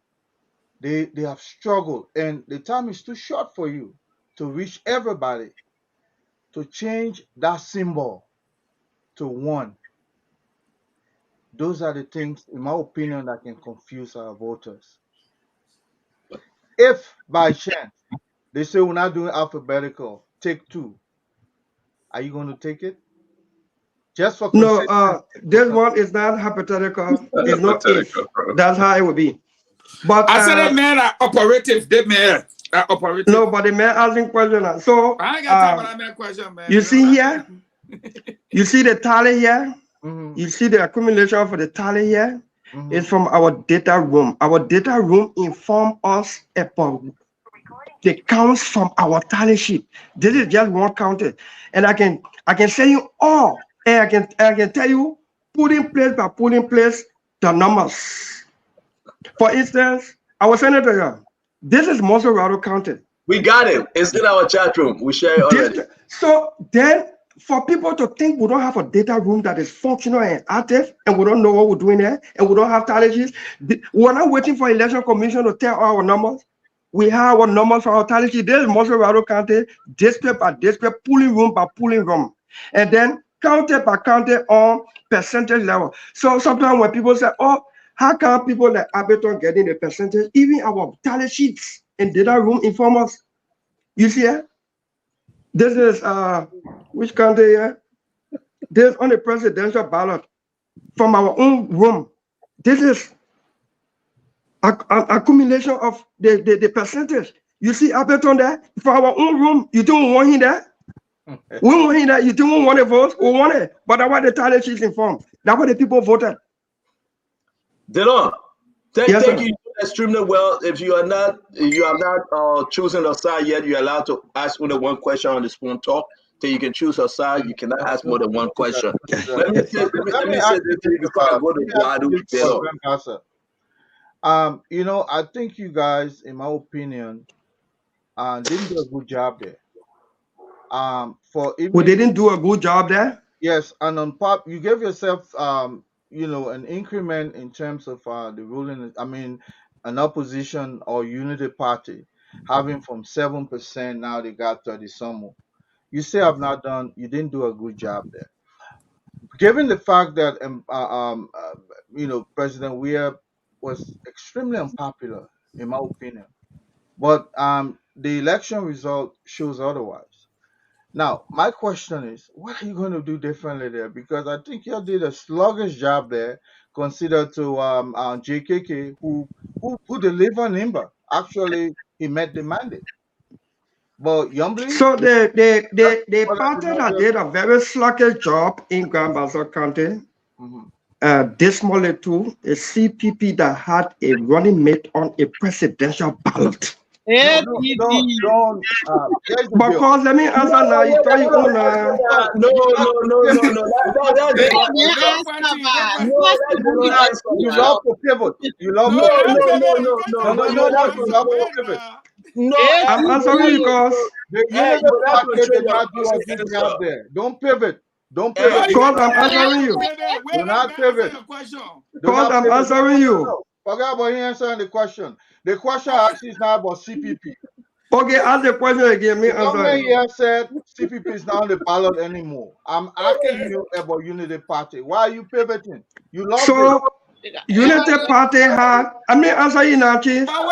Unity Party had 9% of the vote, with Joseph Boakai as standard bearer and Emmanuel Nukwe as running mate in 2017, and they got 9% of the vote in Grand Bassa County. In 2023, with Nyombi heading the county, with all the controversy surrounding our party, with a daughter of the county on a presidential ballot as running mate, Nyombi took Unity Party and the Rescue Mission from 9% in 2017 to 34% with herself now on the ballot. 25% increase. If that is the sluggishness you're talking about, I don't want to know the interpretation or meaning. But the thing that was very sluggish and dismal in Grand Bassa County is CPP with a running mate that couldn't even get 3,000 votes. Well, I at Grand Bassa. No, his question was for Grand Bassa County. Normally deliver that county under all the circumstances and will do more in a runoff. I beg you. That was the distraction that don't mind call him. What I mean to say that in a way, ask me that kind of question. No. I want to ask you about CPP performance. You know, it performs sluggishly, poorly. But my in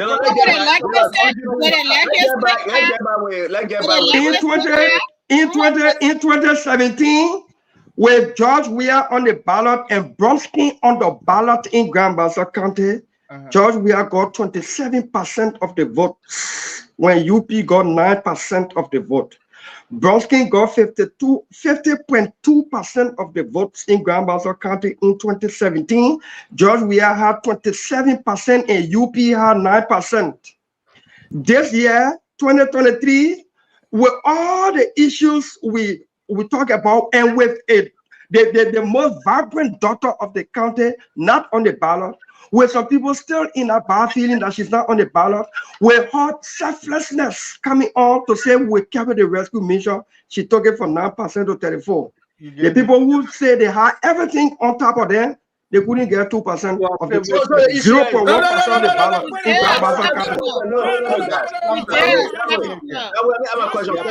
Let me ask you this. You are no, guys, hold on 1 minute. No, guy, your stop. Let's get to the guys, I beg you, let's get to the Dillon respect. I beg you. Senator Dillon, it's not because that he's small in the body. So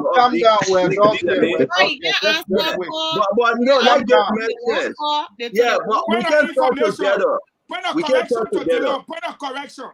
Yeah. Joseph Boakai got 47.08%, accounting for 63,431 votes. George Weah got 41.76%, accounting for 56.27 votes. Now, Appeton got 2.3%, accounting for 3,102 votes. While Mr. Cummings, with Charlene on the ballot, got 1.94%, only for 2,610 votes. That's a website right here. So I want to correct you. CPP did not get 3,000 votes. So CPP in Grand Bassa, CPP took the 4th place, right? Yes, 4th place, sir. Okay, so let's leave that one now. CPP, we're not talking about CPP. Forget what's going to agree. I beg you, leave that one. Let me go back to Dillon and this thing. Yeah, no problem. Fagon, don't do this thing. Don't do this thing, Fagon. Senator Dillon. And don't forget, Stanton, don't forget, Nyombi was practically all over this country. And that's why I'm about to say. She was wasn't in Grand Lofa. Bassa. She was in Bong. She was in Nimba. She was in Magibi. She was all over the country. Now she's going to be assigned as in Grand Bassa, and we will join her there. So let me and you ask see you the a improvement. Delon, let me ask you a question. Besson Yes, guy sir. is running again, right? Let's remain in Yeah. Bassa for a second. Besson guy won his race, elected senator. Thank God for him. Right. Youngblee there. Youngblee and Besson got now. I don't know what agreement. I don't know whether you guys congratulated Besson guy. I heard today that talks on the way. You guys are talking. So do you think? Help us understand. Will Youngblee be able to deliver Grand Bassa to Jose Yuma Bwaka? With everything now, no representative, no senator, race, nothing? We'll do everything that we can to make sure we can deliver that county. I can say that Nyombi Kanga Lawrence has called Besson Finley to congratulate him, and he was very receptive. Our Senator Darius Dillon, as son of the county, I have spoken to Besson, congratulated him. We talked a little bit. He was very receptive. But to the extent of our engagement and consultation, we will hold it down until we can get some outcome. I agree. Because I know what's up. Let me bring you to District 8. Your dear, I don't know whether I should say your son or your friend, Prince Store 1, District 8. Amen. Akaris grade by 84%. Address this District 8 issue that we're going back and forth. They will final the call on behalf of Prince Store. We had the record of count 1.5 days complete in district number 8 already. The Elections Commission will not do anything otherwise. We congratulate Prince Store for his victory over district number 8. We led the charge in there. We raised his hand. We encouraged our people to replace Akaris Gray. I told Akaris Gray that I will punish him in 2023 for all the noise that he been causing from 2019 since I became senator. As a big guy, you don't issue threat, you act. I have acted. Wait. So are you saying that Akaris Gray will not be going back to the capital as per the election result, Delon? Are you saying that now you, Delon, you will not be picked upon, you will not be tell us something about this Akaris Gray that not going back? I know you want dramatize it now. You read it now, don't you? Look, as a senator, I was not going to be responding to every little thing that Akaris Gray was doing after he failed the district and the county generally. My name was the one to be used to elevate his foolishness. So much so that when we fought, because the people disagreed with us getting $30,000 that we informed them about when they were taking it years before some of us became senator, and we throw light on it for the people to know, and the people got angry. If they were displeased, they expressed their displeasure. We listen to our people because we are employees of the people who employ us with their votes. So their interests and aspirations should matter. We made the case in the Senate for the Senate to remove that $30,000 from the budget because it was becoming a distraction. It was killing our voices to speak. When the House of Representatives collected theirs, what did Akaris Gray do on Spoon? He came to make an impression that Darius Dillon received it too. If it was wrong, don't use Darius Dillon as tool. You should be ashamed that you did something wrong. If we are doing something wrong and what people say is wrong, let's change the wrong to good. But Akaris Gray them will use Darius Dillon's name to elevate the platform. And I knew when you see the children picking for you, and me, you bigger than them.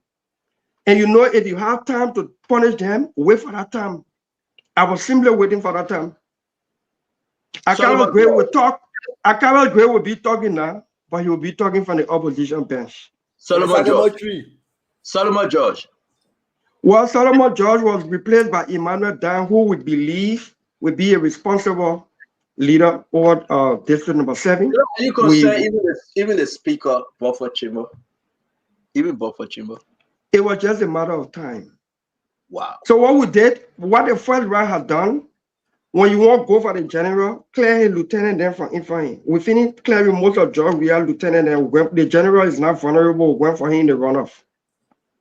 Wow. Especially so, dislodging him from Monserrado County on the county level and taking most of the general then I will be talking, a quote unquote general, they will be talking from the fringes.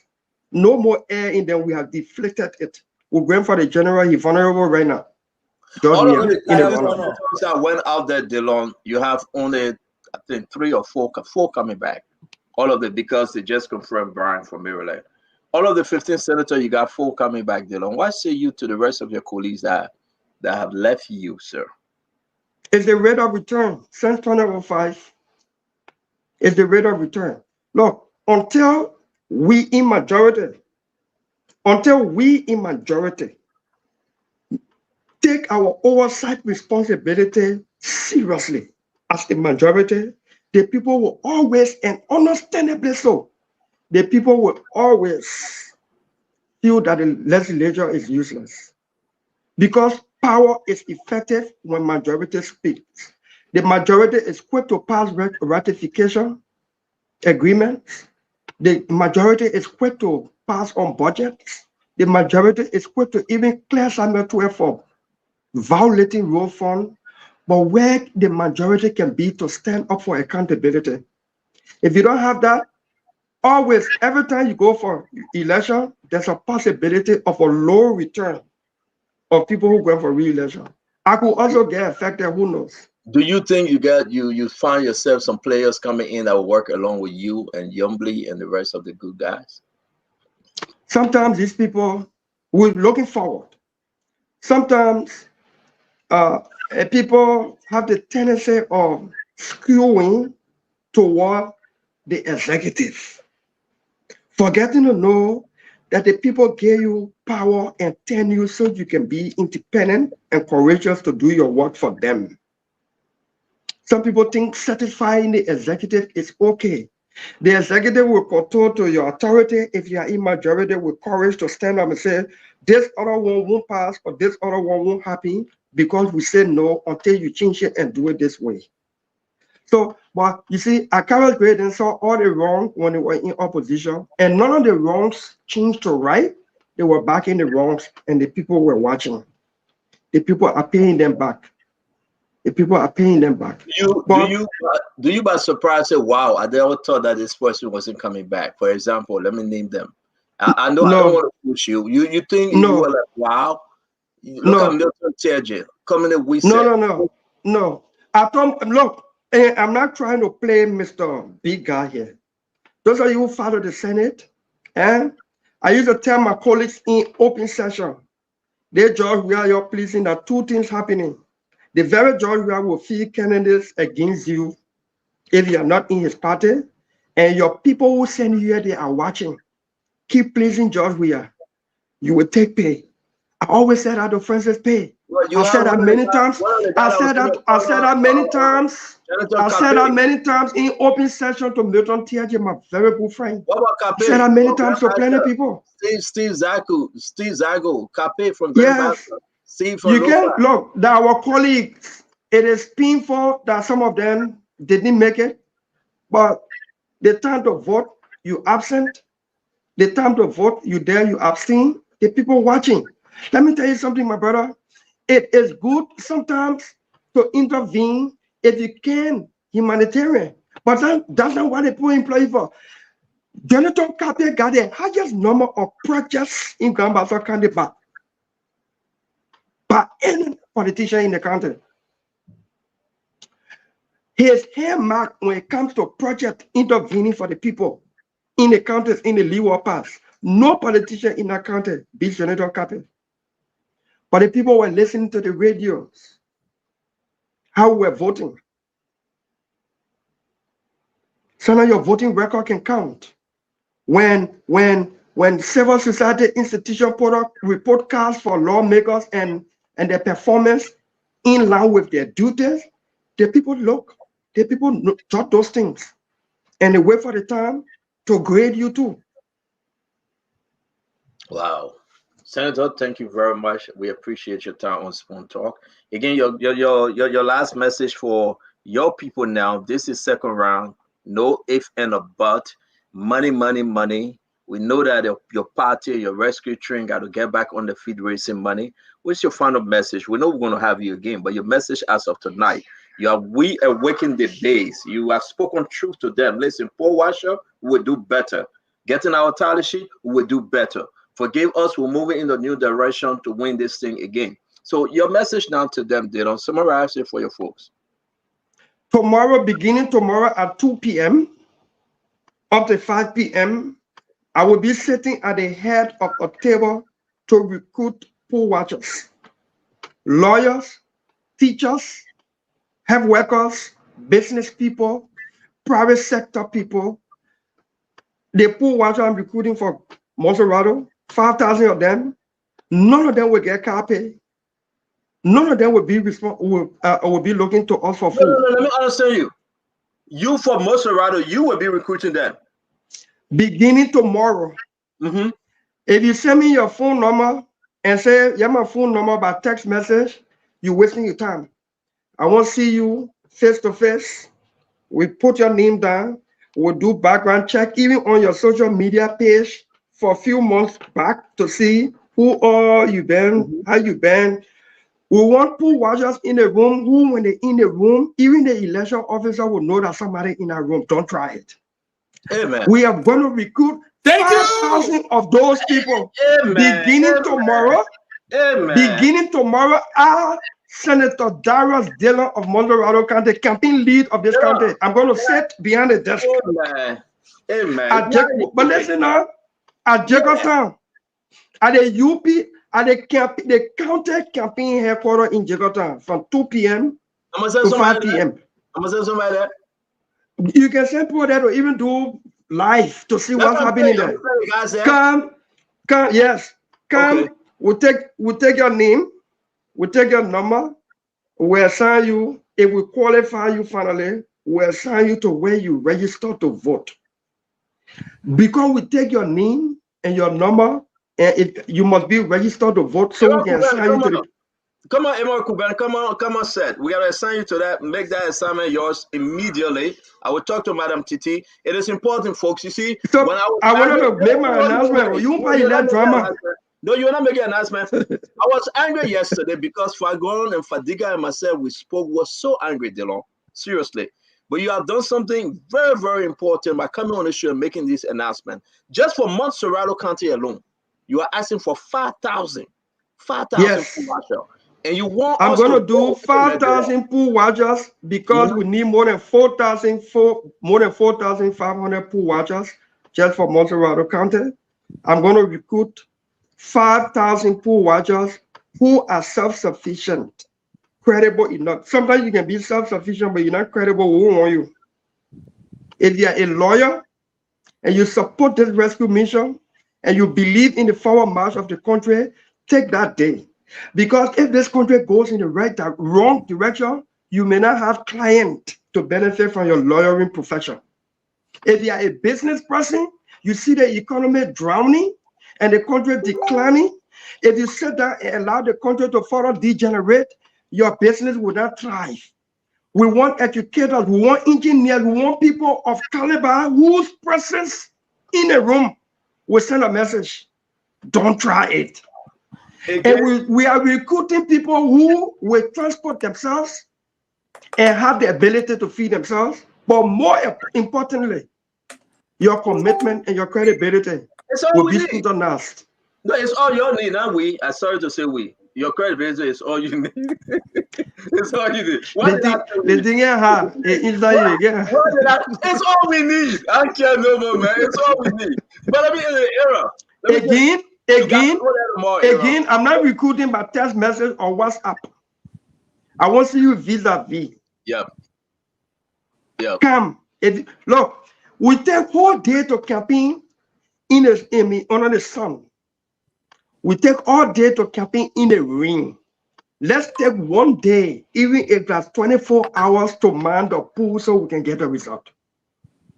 Let's take one day so that we can have better days. Listen, I'm sure today is Thursday? Today Thursday, right? Today is Thursday. We'll bring back Senator Dillon, but yet and say, Aaron, I will speak to Madam Titi. You are Sam over there at the Jacobstown. Dillon, you said Jacobstown? Jacobstown, Aaron know the place. That the campaign, UP campaign, the rescue mission campaign headquarters for Monserrado in Jacobstown. I'm not recruiting at the national campaign headquarters. That place too much activities and distraction. I want to go to the county campaign headquarters, take charge, and do the recruitment myself. What time? From 2 p.m. tomorrow to 5 p.m. We'll do that for 3 days. Thank you. Trust me, if I can get over 300,000 votes to win CDC Monserrado, I don't think it should be difficult for me to get 5,000 credible people to man the polls for the runoff. Again, I will say to you, Dillon, and after that, once you have all your numbers, we invite you back on the show. We want to say thank you. We appreciate your every person on Spoon Talk, sir. Thank you very Dillon, much. can I give you one? Before we go, there were some suggestions for us to recruit pool watchers for the Southeast from here. It is not advisable. Runoff is like 5%. You miss one, the other team score or the win. They want that percentage business, that number of votes. You can't vote to a place that you were not registered. The only people who can vote to the place that they did not register are election commission assigned workers. So if you register in Ghanaville and you are employed by election commission either temporarily or permanently and assigned in Grand Jita, you are allowed to vote there for president, but not for lawmakers because you are not resident there and you didn't register to vote there. If you are a security officer officially assigned to VIPs, you can vote to where the VIP is voting because you are assigned with a VIP. But if you are a party pool washer, you can vote to another place that you were not registered. So we are assigning our people. The people who were sent to the pool to the Southeast, should we have to do so, would be the credible pool we are recruiting, some of whom did not get the opportunity to register.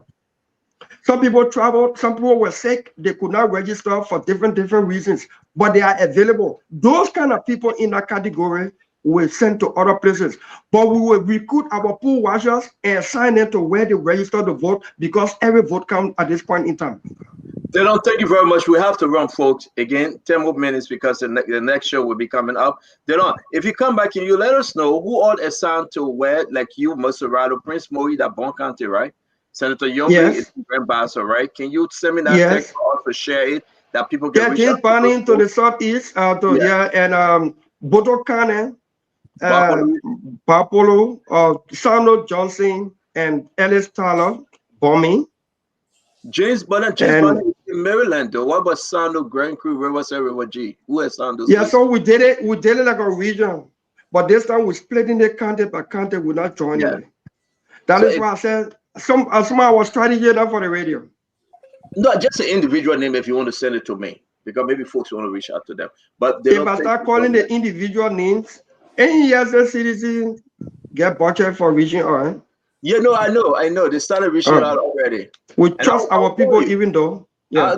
You've been refusing to take my call, and I will refuse to take your call too, starting today. But they don't thank you very much. Yeah, you know I got a hit on you. You did extremely well because people were already down. They were frustrated. Oba. Jim Brown. You coming KBN empty though. Ain't no me, eh? But you did extremely well. We appreciate you. I can see Fago smiling. I see Don Fadiga smiling. They were all frustrated. You know. But one of the things you just said about bringing the 5,000 people from Monserrado, because we don't want no monkey try. We don't want somebody calling me. On election day, they were calling me. I had to call Mo Ali. But I appreciate that, you know, what you did today, that closing was very powerful. And I hope Youngby and the rest of them can follow the same pattern. We're trying to replicate that same thing across the country as much as we can to do. Yeah. Yeah. But thank you, Dillon. Thank you very much, sir. Thank you, sir. Youngby is in Grand Bassa as we speak. She was on the radio for 1.5 hours this evening, and she got very positive vibes and reception from the people. They are upbeat, and we will continue to keep their momentum. Thank you very much, sir. Again, we appreciate you. Thanks. Thank you, sir. Yeah. Yes, sir. All right, folks, it's time to go to Bible study and to pray God. But man, where are you with this thing, Fago? I'm leaving you with this. Aaron Kuban is here. You can run it. I'm so shaken right now with what they don't say. And if that is exactly what about to happen, I think that Josh Manawea is in double trouble, to tell you the truth. Why do you go to Bible study when you are this wicked? No, they got a class of wickedness. Okay, and let me help you. They got different level of wickedness. Okay, they got wickedness that you get. No. Now understand. Now we shouldn't end this thing on the Bible. They got different way to lie. The great Abraham of the Bible. The great Abraham went in front of the king and told the king, "Say, well, that his sister." You remember? The man own wealth. He was scared of the king. He turned to the king and said, "No, that woman is my sister. If you want to carry her, carry her." That God had to intervene. God stepped in and God said, "Don't even try to touch this woman, O king." You got to understand. They get different way of with different level of wickedness. So it's good, guys. I have to go pray to my God and ask him to forgive my good sin. But for God, I leave it with you. A great show today. Your take calls, man. All right, man. We're gonna take calls, but until we hear from Connor E. Remy Gray, and then we hear from Don Fadiga, Comrade Kou, we're gonna try to make it short so that we can ask the people what do they expect going into the second round. At least Kuban would take like 10 calls. What do they expect going into the second round? Doesn't matter if you're CPP, CDC, if you are anybody, at this point, we don't care. Just tell us what you expect going into the second round. Iremi, you have 1 minute. Sorry. I would expect everybody adopt a posture like come recall, where it's not about being right. It's about trying to get former opposition, if you will, within the opposition on your side. I would expect that you adopt that posture. Nothing at this point, nothing should be hurting you. Yesterday, of course, I heard Komiko was pulling against our man Prince. But I think she's doing well. Look, lower your guard. Just be mellow. And to be on the defensive always is not going to help. I think my expectation would be even people who cause a mob before reach them, because the fact is you need every vote, and you want to have those assurances within a shortest possible time. Even I can say even Henry Costa reach out to him. Arrest. Thank you. We'll go to Comrade Kou and then Al Hussein. Thank you very much. Connor Gray, this is exactly what we're doing. You see me right now, you fought on me, I say sorry. I fought on you, I say too sorry. The reality here is, I told people, I say, there is a time that is strong becomes weak as we went into these elections in the dire days, because you realize that you are the one going to the second round. And those guys who are not going become strong because what you need them. We need everybody. Throughout the matter is in the political process. You punch me, I punch you. It happens. You tease me, I tease you. But do not say because Martin Colley teased me and when JMB win, Martin Colley will be important. So I must allow a government that has failed our people. A government that I myself campaign against. What justifies your support to them now in these dire days? It will only look transactional. Except it looks like you've been purchased for money or something. You've opposed them. And that's what is called the opposition. Those who oppose not each other but the government. So that's true. Forgive the bickering. We've all trespassed against each other in this process. But at the end of the day, we have to move on.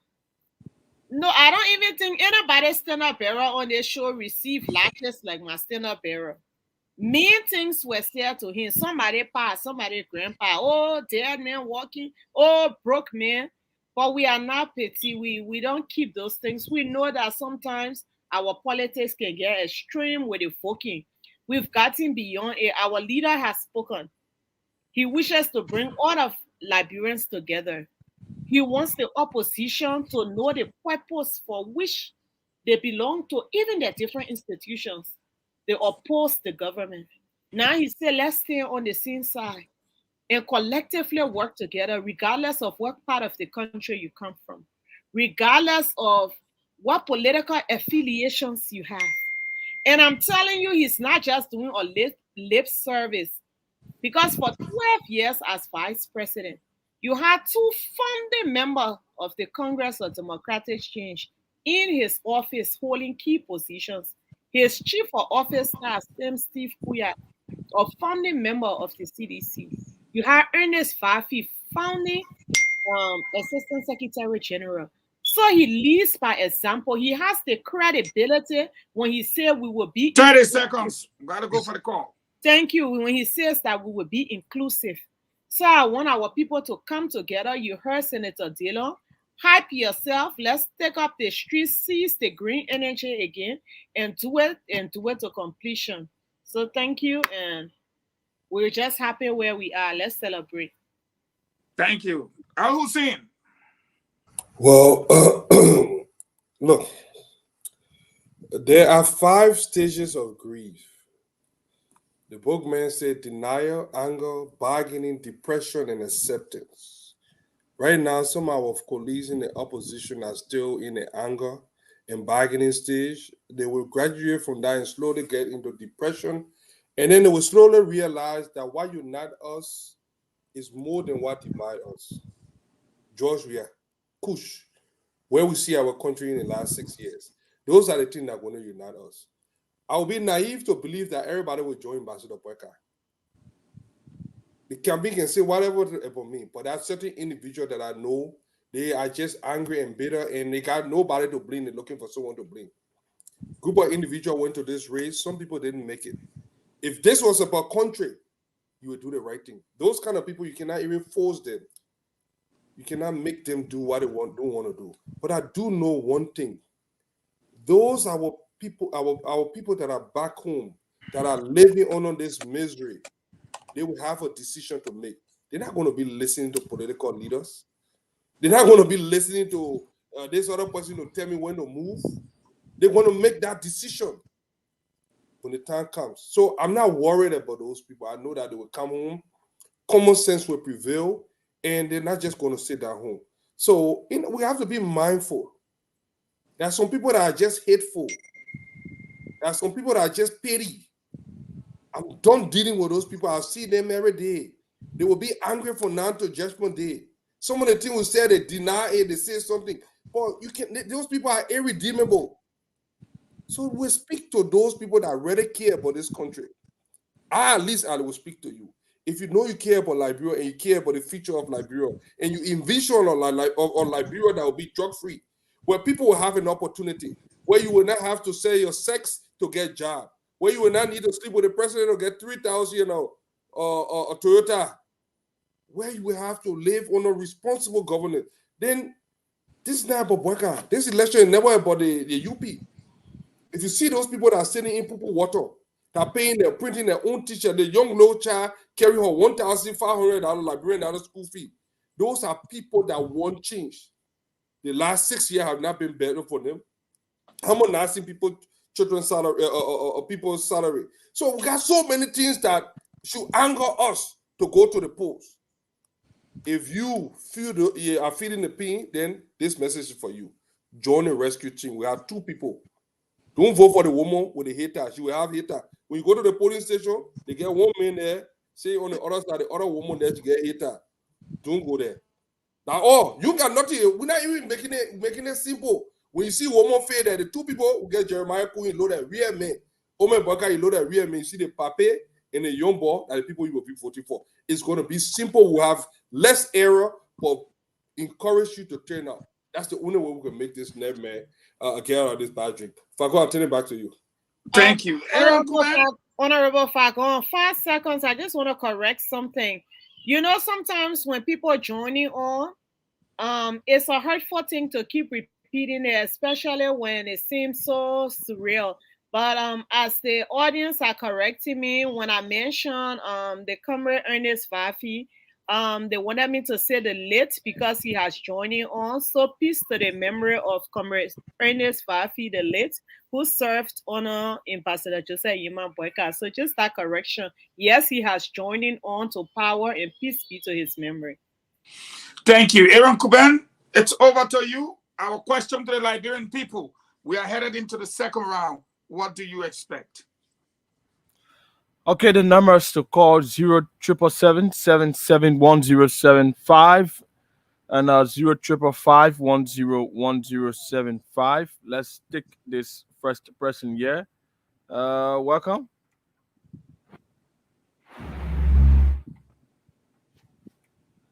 Let me.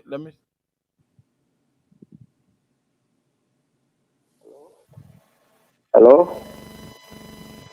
You're live. Yeah, I'm Edward Shelton from Yikipa. Presently in Yikipa, in the vote for Joseph Nyamboaga. Okay, What I really wanted to say is that I want to go from place to place, angle to angle, hole to hole, to see that we can take the thing on the man. Because when I do our children will just be like this. Yeah. So I want to tell you that one of my daughters actually been working on our team. That she will be here Loma girl from Bonjaman. That she will really help too. So I don't know the main area that I was talking about. That it will be for 2 o'clock. Okay, thank you very much, sir. Let me take another person here. Hello, welcome. Hello? You are live. Yeah. Sarah, I'm calling from Duto. Go ahead. Yeah. I just want to inform you guys to that president. We will be the next president, 2023. Okay, thank you. Let's take another person here. Hello, welcome. Yeah, I'm a Warrior. They calling from Lofa. Okay, go ahead. Yeah, my problem had to do with what Fagon was pressing on and supported because some cases observed that some people were attacking the paper sometimes in the face and also maybe in the back, or it may not be in the back directly, or sometimes it was accepted based on the person that was controlling the center. So maybe in some way to other places, they were not accepting that, maybe based on their interest. So those things that need to be followed up, you need to follow up, you know where is valid vote error came from. That is what is very my point I'm stressing on. Okay, thank you very much. Welcome. Let's hear you. Yeah, good evening, panelists up, Fakon and Oracle up there. First of all, I say thank you to all the people that voted for us. They go on October 10. And I say again, those that want to vote for us again, thank you for them that will come in. This is the only thing everybody will want to, and everybody will be benefiting the future tomorrow for our grandchildren incoming. You know. Hello. How you doing? I'm fine. Go ahead. Yeah, I'm someone calling from Cape Papa District. Okay, let's hear you. We was kindly asking the rescue mission so that you can move in Papa and do more work there. Okay. Thank you. Thank you very much. Hello, welcome. Yeah, hello. You are live. Go ahead.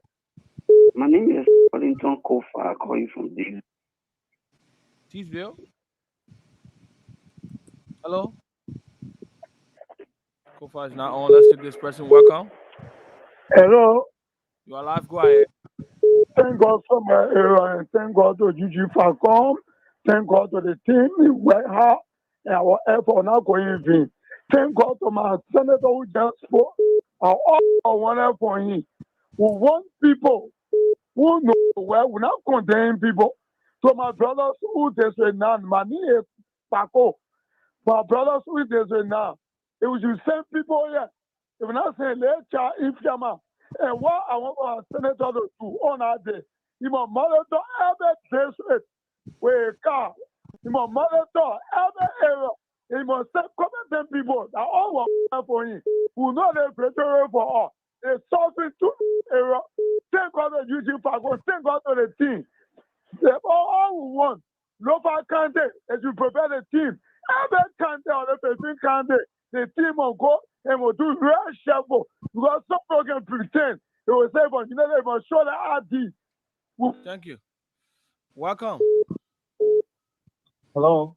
You are live. Go ahead. Yes, it's Joseph. I'm calling from Tupelo. One thing I want to say is that I tell the honorable man, Senator DeLong, thank you so much. The one thing I will urge them to do is this. I would like them, like those generals of Unity Party, let them take charge of the recruitment. Now, because this there were so irresponsible people, a lot of kids who will be easily intimidated. So I don't want them to recruit people that will be easily intimidated when maybe there's a riot or something out. Okay, thank you. Should I take more calls? Yeah. Okay. Let's take at least 5 more. 5 more, and then we'll close up. 0555-101075. Let's take this person. Welcome. Hello. Hello, you are live. Go ahead. Okay, thank you very much. My name is Farrakhan. I call from my Propo corner. Let me thank the panelists on the show. I've done tremendously well for this country. I let urge Colonel Remy Gray. He happened to be my old boss from the Ministry of National Defense. This team is a winning team. We all fought with our sweat and blood to protect this country for a betterment. The country is going down the drain. So I ask you, please join the team to rescue this country. Irrespective of the political affiliation, we need Liberia to be rescued. Thank you very much. Thank you. Another person. Yeah, welcome. Let's hear you. Hello, how you doing? Hello, you go ahead. Yeah, I'm Kubi calling from G0. Okay, go ahead. I just want to congratulate the honorable senator for what he just said that. And sometimes I just want to give the people advice. Sometimes when you hear the people calling and saying that let President we have be take his message there, we should have consideration on them because most of them are people who they should be this push and just around here in the country. So hello, are you there? Hello. Hello. How you doing? Okay, go ahead. Let's hear you. I think I might applaud the discussion studio. But my own contribution had to do with the team had to put in mechanism, more especially the southeastern and that of the south region, Bapodu, to really work in that places. And Bone County, because it was very, very big love for the team. So thank you. Okay. Next person, welcome. Hello, you are live. Go ahead. Hello, can you hear me? I'm hearing you. Go ahead. Yes, my name is Thank you, I'm calling from Alabama. I'm just calling to tell our people we are united in this together. We are united against drugs. We are united against poverty. We are united against corruption and enriching upon and his again. We are united in rape. We are united in the widespread prostitution for little or nothing. There's not a time to look back. We need to keep our hair up to show to every other leader today or tomorrow, Liberians are not the ones to play with. You cannot buy our vote with money. You cannot buy our vote with fake news. You cannot buy. We were looking at our children's eyes and think about the future. Liberia is not even classified in the world today as a country because of the type of government we had over the last 6 years. You don't represent us well in the international community. He's known as a drug dealer around the world. Even me to pick up. You can love people, but it's not a personal thing. I know a lot of people behind this guy, they are young. They're not thinking about the children's future. Okay. But we need to think about the future of our youth. Okay, thank you very The much. education system is so. Thank you. I'll come back next time. Yes, thank you. You I guys, appreciate we have a lot of She laughed. She herself laughed. She said, "No, I will go in and they pull her to stop me. It's good. It's all good." She pulled herself out. Let's take two more, and then we move on. I'm from Finance 1603. Finance 1603. Go ahead. Yes, I just want to congratulate the team for their work so far. I've been trying to reach the land, but the call, and I'm all jam and busy, but thank God. I got. Yeah, yesterday we were discussing employing pool wires,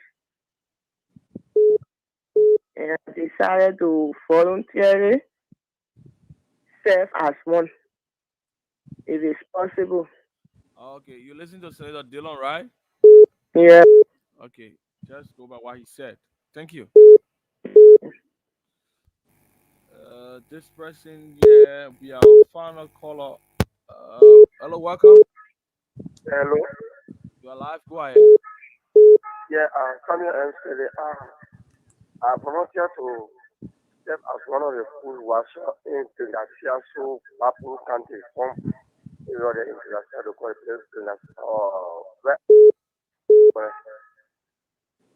Okay. So I don't know what.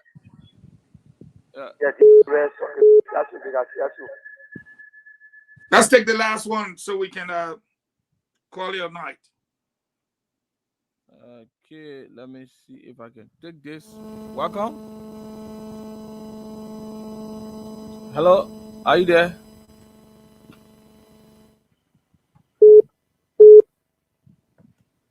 Hi, hello, are you there? Yeah. Good morning. How you doing? Yes. Good morning. Welcome. Okay. Hello. Are you there? Yes, I'm right here. Hello. Go ahead. Yeah. Hello. Yeah. Okay. So. Hello. Just lower the receiver. Lower the thing you're using to listen to us. If it's a television set, lower it because my voice will come after. Just listen to me through the phone. Okay. So you get me now? Yes. Go ahead.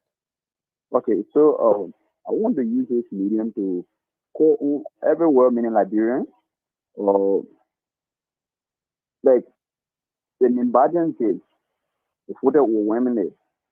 So it's not voted overwhelmingly. I'm calling on the Lofian that what happened during the first one shouldn't happen again.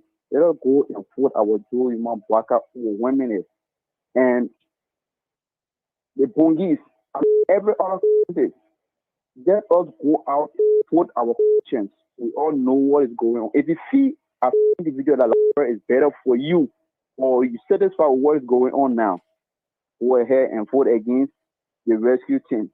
But other than that, I think the rescue team is the right way to follow. Thank you. Okay. Thank you. So, Honorable Fagon, that's it. All right, ladies and gentlemen, we want to thank all of you for joining us tonight. We'll take Comrade Cole, and thank you so much, Comrade Cole. Thank you so much, Colonel Remy Gray. I will give each one of you at least a minute so we can send Kuben home. I'll start with ladies first. Comrade Cole, you want to say something to your people, at least for a minute? Yes, we just want to say thank you again to our people, to remind the people of Nimba that the rescue mission will be coming back to you again to vote number 1. This time you only have one son on the ballot. Now I know we're going to put it over 80% of the vote. To wait for Liberia, to wait for Joseph Yima Boyka, to wait for Kun, to wait for the people of Nimba. Your social development funds have been laying there for 6 years. You've not had access to it. The same goes to the people of Bong and Paso. They all have the ArcelorMittal funds laying there that they have not had access to the social development funds. So take this into consideration when you are voting. And it also goes to the Western cluster. People shouldn't just come to you for vote to harvest votes, but all the opportunities are being harvested in the Southeast. You have every member of the cabinet from the Southeast, and we need geographical balance. That's why we are a republic. We need all of our people to be part of the process, the governing process of their country. But this is where we are today. We don't even have a governance commission to advise. He's there fighting for votes in the interior. So vote your conscience, vote well, vote for a better Liberia, for a decentralized government and a government that is inclusive for everybody. And that's why Joseph Imam Boyka has promised us today. I'm asking all of my folks again in the opposition. 56% of Liberians rejected the CDC, meaning we have 56% of the votes in the opposition. Come on board. An opposition win is an opposition win for any opposition. So come on board. Thank you. Let us make this right and let us rescue this country. God bless you. God bless Ambassador Joseph Yima Boyka and JKK as they lead the rescue train to the next round. Thank you. Remy Gray.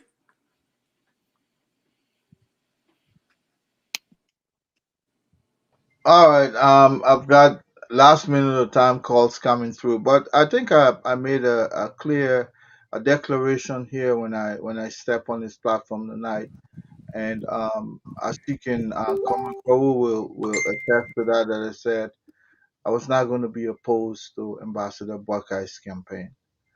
That is a stout declaration I've made, and I'll keep up to that commitment because I'm a man of my word. That said, um, you can malign or align me with any other person. Look, I'm one individual. If I'm not for you, whoever I'm in favor of, definitely I'm proud. At the lowest time of the armed forces of Liberia, because I serve, I was always out there defending the AFL. But let me say this to you, Fango. The National Security Advisor, the National Security Council is the head of the Joint Security of Liberia. Sometimes he determines, or that quarter determines, whether it's the chief of police, or whether it's the minister of defense, or whether it's the justice minister to head the joint security team. Now, when I say the chief of staff is subjected to the quarter of the National Security Council, because that's the commander in chief of the armed forces of Liberia. That is his true channel office. So again, let's not, in my opinion, we should not condone a person fundamental right being. It happened to you before, Fango. Before you went to to the legislature, they took your freedom away and sent you to jail. And some of us were not happy as much as you were against some of us. But the idea, that's how our war started. We should not start encouraging that. And the AFL, of all places, that became so unpopular. Some of us went in the army to serve with distinction. A few elements started doing exactly what the chief of staff started doing. Even the minister of defense did that before, where you just grab people without due process, you lock them in a container, take their humanity away. Let's not start our democracy that way. I beg to differ with you that even if the person you don't like is the person, the National Security Council should have been the one to investigate that matter. And I'll ask Jefferson, what's his name? His name is um Jefferson Camo. 30 seconds. We gotta go, my man. You gotta hold it. Jefferson Camo. my brother Camo. Camo is my friend. Yeah. So let's not condone that, please. Thank you so much. No problem. Hey, ladies and gentlemen, it was nice having you. Aaron Kuban, it's over to you. We want to say thank you all for joining us tonight. We'll be back here tomorrow, same time, same place, and we all can hang out together and discuss national issues. We'll now go back to studios and join Aaron Kuban. Thank you, Cole. Thank you, retired Colonel Remy Gray. It was a pleasure being with you all tonight. Aaron, are you there? take it over and don't sleep in our small room tonight. Thank you, Mr. Fagon. Folks, thanks to all of you for watching the Spoon Talk, and this is how we like to call it a night. It's already in the morning already, 20 minutes after 12 a.m. And we're going to take a break very shortly. It's the program, The Late Night Politics with Nelson Collet and the entire team from the diaspora. Thanks. My name is Aaron Kuban once more. Bye-bye for my end.